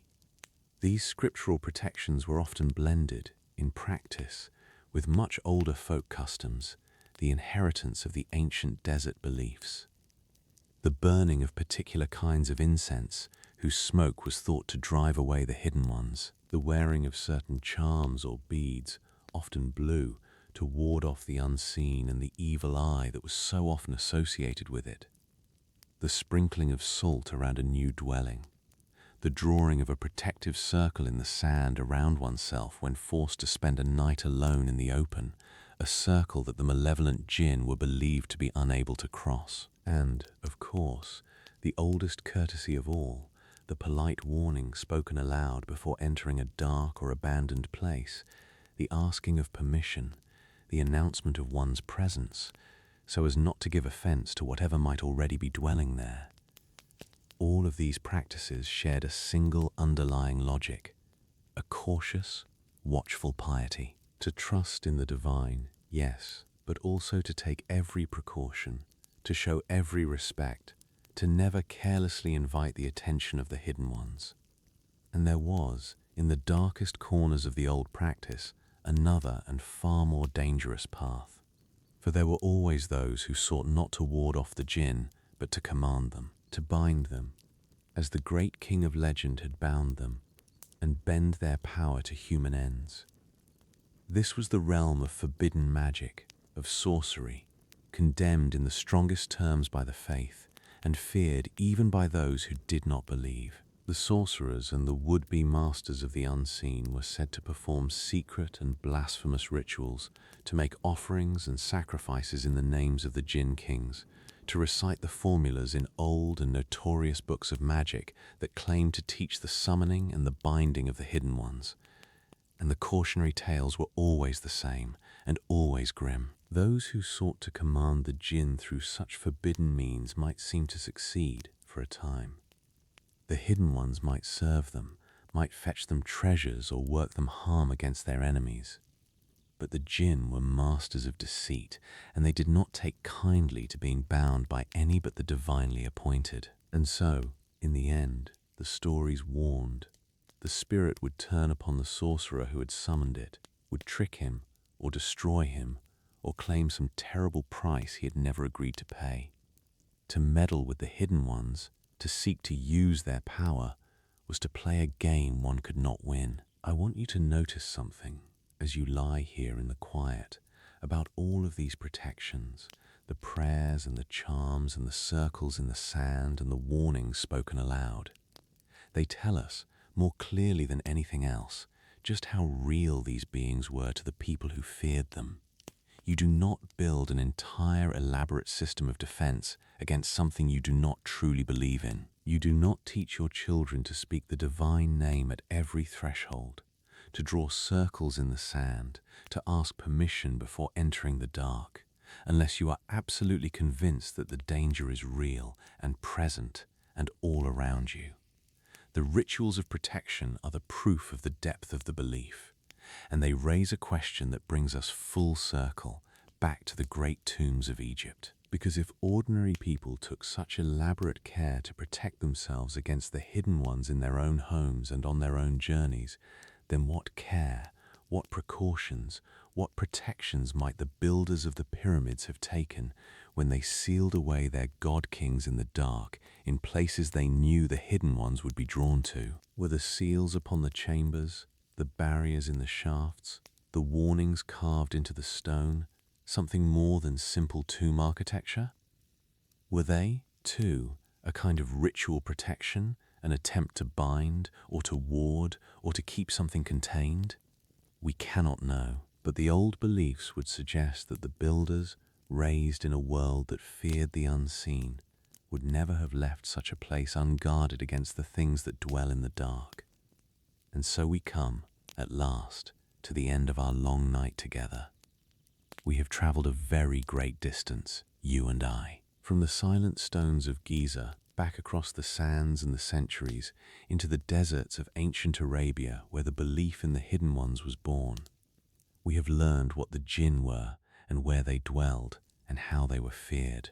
We have followed them through the great transformation of a new faith, watched them lifted from folklore into scripture, met the terrible ranks of them, the Ifrits and the Marids and the ghouls, and heard how a great king once bound them and made them build. And we have carried all of it back to the pyramids and seen how perfectly the old beliefs fit those silent monuments, how the legend of the guardians explains the curse, the deaths, the sealed and silent chambers, the sense that these places have always been watched. Now, in these final quiet moments, let us draw it all together and ask what it means. Here is the remarkable thing about the belief in the jinn. It has endured. Of all the beliefs of the ancient world, so many of which have faded and crumbled and been forgotten, The belief in the hidden ones has survived with astonishing resilience across the rise and fall of empires, the birth of new religions, and the dawning of our own scientific age that has tried so hard to banish all such phantoms from the world. It began as the animistic dread of desert tribes, the spirits of the wild and lonely places. It was absorbed and elevated into the sacred cosmology of a great faith, given moral weight and a place in the order of creation. It flourished in the fantastic tales of magic and wonder that delighted listeners for centuries, and it survives even now in the folk practices that endure in many parts of the world, in the quiet prayers spoken at thresholds, and yes, in the stories told on long, dark nights like this one. The hidden ones have outlasted nearly everything, and the question is, why? Perhaps the answer lies in their very nature, in their refusal to fit neatly into any single category. The jinn are the ultimate creatures of the in-between. They are neither angel nor demon, neither holy nor wholly damned. They are not gods, and yet they can be worshipped. They are not human, and yet they mirror us in every way: our societies, our emotions, our struggles, our capacity for both good and evil. They exist in the spaces between, in the dark places and the lonely hours and the gaps in our understanding. And it is precisely this quality that has allowed them to survive. Because they are, in the end, a vessel. A screen onto which we can project our deepest fears and our most secret wonderings. They are the face we give to the misfortune we cannot explain, the sudden illness, the unaccountable disaster, the things that happen for no reason we can find. They are the name we give to the strange feeling of being watched in an empty room, to the sound in the night that has no source, to the shadow at the edge of the lamplight. And they are the embodiment of an old and stubborn human hope, or fear, that the world is larger and stranger than what we can see and measure, that there is more to reality than the lit and ordinary surface of things. And this brings us back, one final time, to the pyramids and to the question we have carried through this whole long night. Were these ancient monuments truly guarded by the hidden ones? Were the strange deaths the vengeance of the watchers? Did something dwell in those sealed chambers, and does it dwell there still? The rational answer, the answer of our age, is no. The deaths were coincidence and natural illness. The sealed chambers are archaeology, not imprisonment. The feeling of being watched in those dark passages is the simple unease that any of us would feel, alone, in an ancient and silent place. There are no jinn. There never were. The hidden ones are a story, nothing more, a way our ancestors made sense of a world they did not understand. And that answer is almost certainly true. But here, in the last quiet moments before sleep, let me offer you the other answer. Not because I am asking you to believe it, but because it is worth holding, gently, in the dark. Consider that for thousands of years, across countless generations, the people who lived in the shadow of these monuments looked at them and felt the same thing. Not pride, not triumph, but unease, the sense of a presence. The conviction that these places were not empty, not safe, not abandoned, but occupied and guarded and watching. Consider that the pattern of the strange deaths matches the ancient belief about the vengeance of the hidden ones so exactly that it is hard not to shiver at the fit. And consider, simply, what it feels like to stand alone in the deep heart of the Great Pyramid, in the dark, beneath the immense and ancient weight of stone, in the silence that has held for thousands of years, and to feel the granite hum softly around you, and to know, in some old and wordless part of yourself, that you are not as alone as the rational world insists you are. The mind may say there is nothing there, but the body, the old animal body that remembers a time before science, the body knows better. The body feels the watcher in the dark, and perhaps that feeling, that ancient and universal certainty that something waits unseen in the silent places, is itself the most enduring monument of all, more lasting than the stones. The simple, unkillable human knowledge that we have never been entirely alone. So whatever you choose to believe, as you drift now towards sleep, hold on to this. The Great Pyramids still stand, silent in the desert, just as they have for thousands of years. Their chambers are still dark. Their deepest secrets are still sealed. And whether they are guarded by the hidden ones, by beings of smokeless fire watching from a world folded into our own, or whether they are guarded only by our own undying capacity to imagine such things in the dark, the effect, in the end, is much the same. These places have always made us feel watched, and they always will. As always, thank you for spending this long night here in the dark with me, wandering through one of the oldest and strangest beliefs that humanity has ever held. If this journey into the legend of the hidden ones moved you, or unsettled you, or simply carried you gently towards sleep, then consider leaving a like and subscribing if you have not already, so that we can keep exploring these forgotten and shadowed corners of the past together night after night. And let me know, down in the comments, what part of this story stayed with you the most as you drifted, and whether you, too, have ever felt that strange and ancient certainty of being watched in a silent and empty place. Until next time, rest easy. Let the desert wind fade, and the sand settle, and the silence soften into sleep. And as you go, take a small and quiet comfort in the thought that whatever waits in the dark of those ancient tombs, it is very far away from you tonight, and you are safe and warm and here. Sleep well, and stay curious.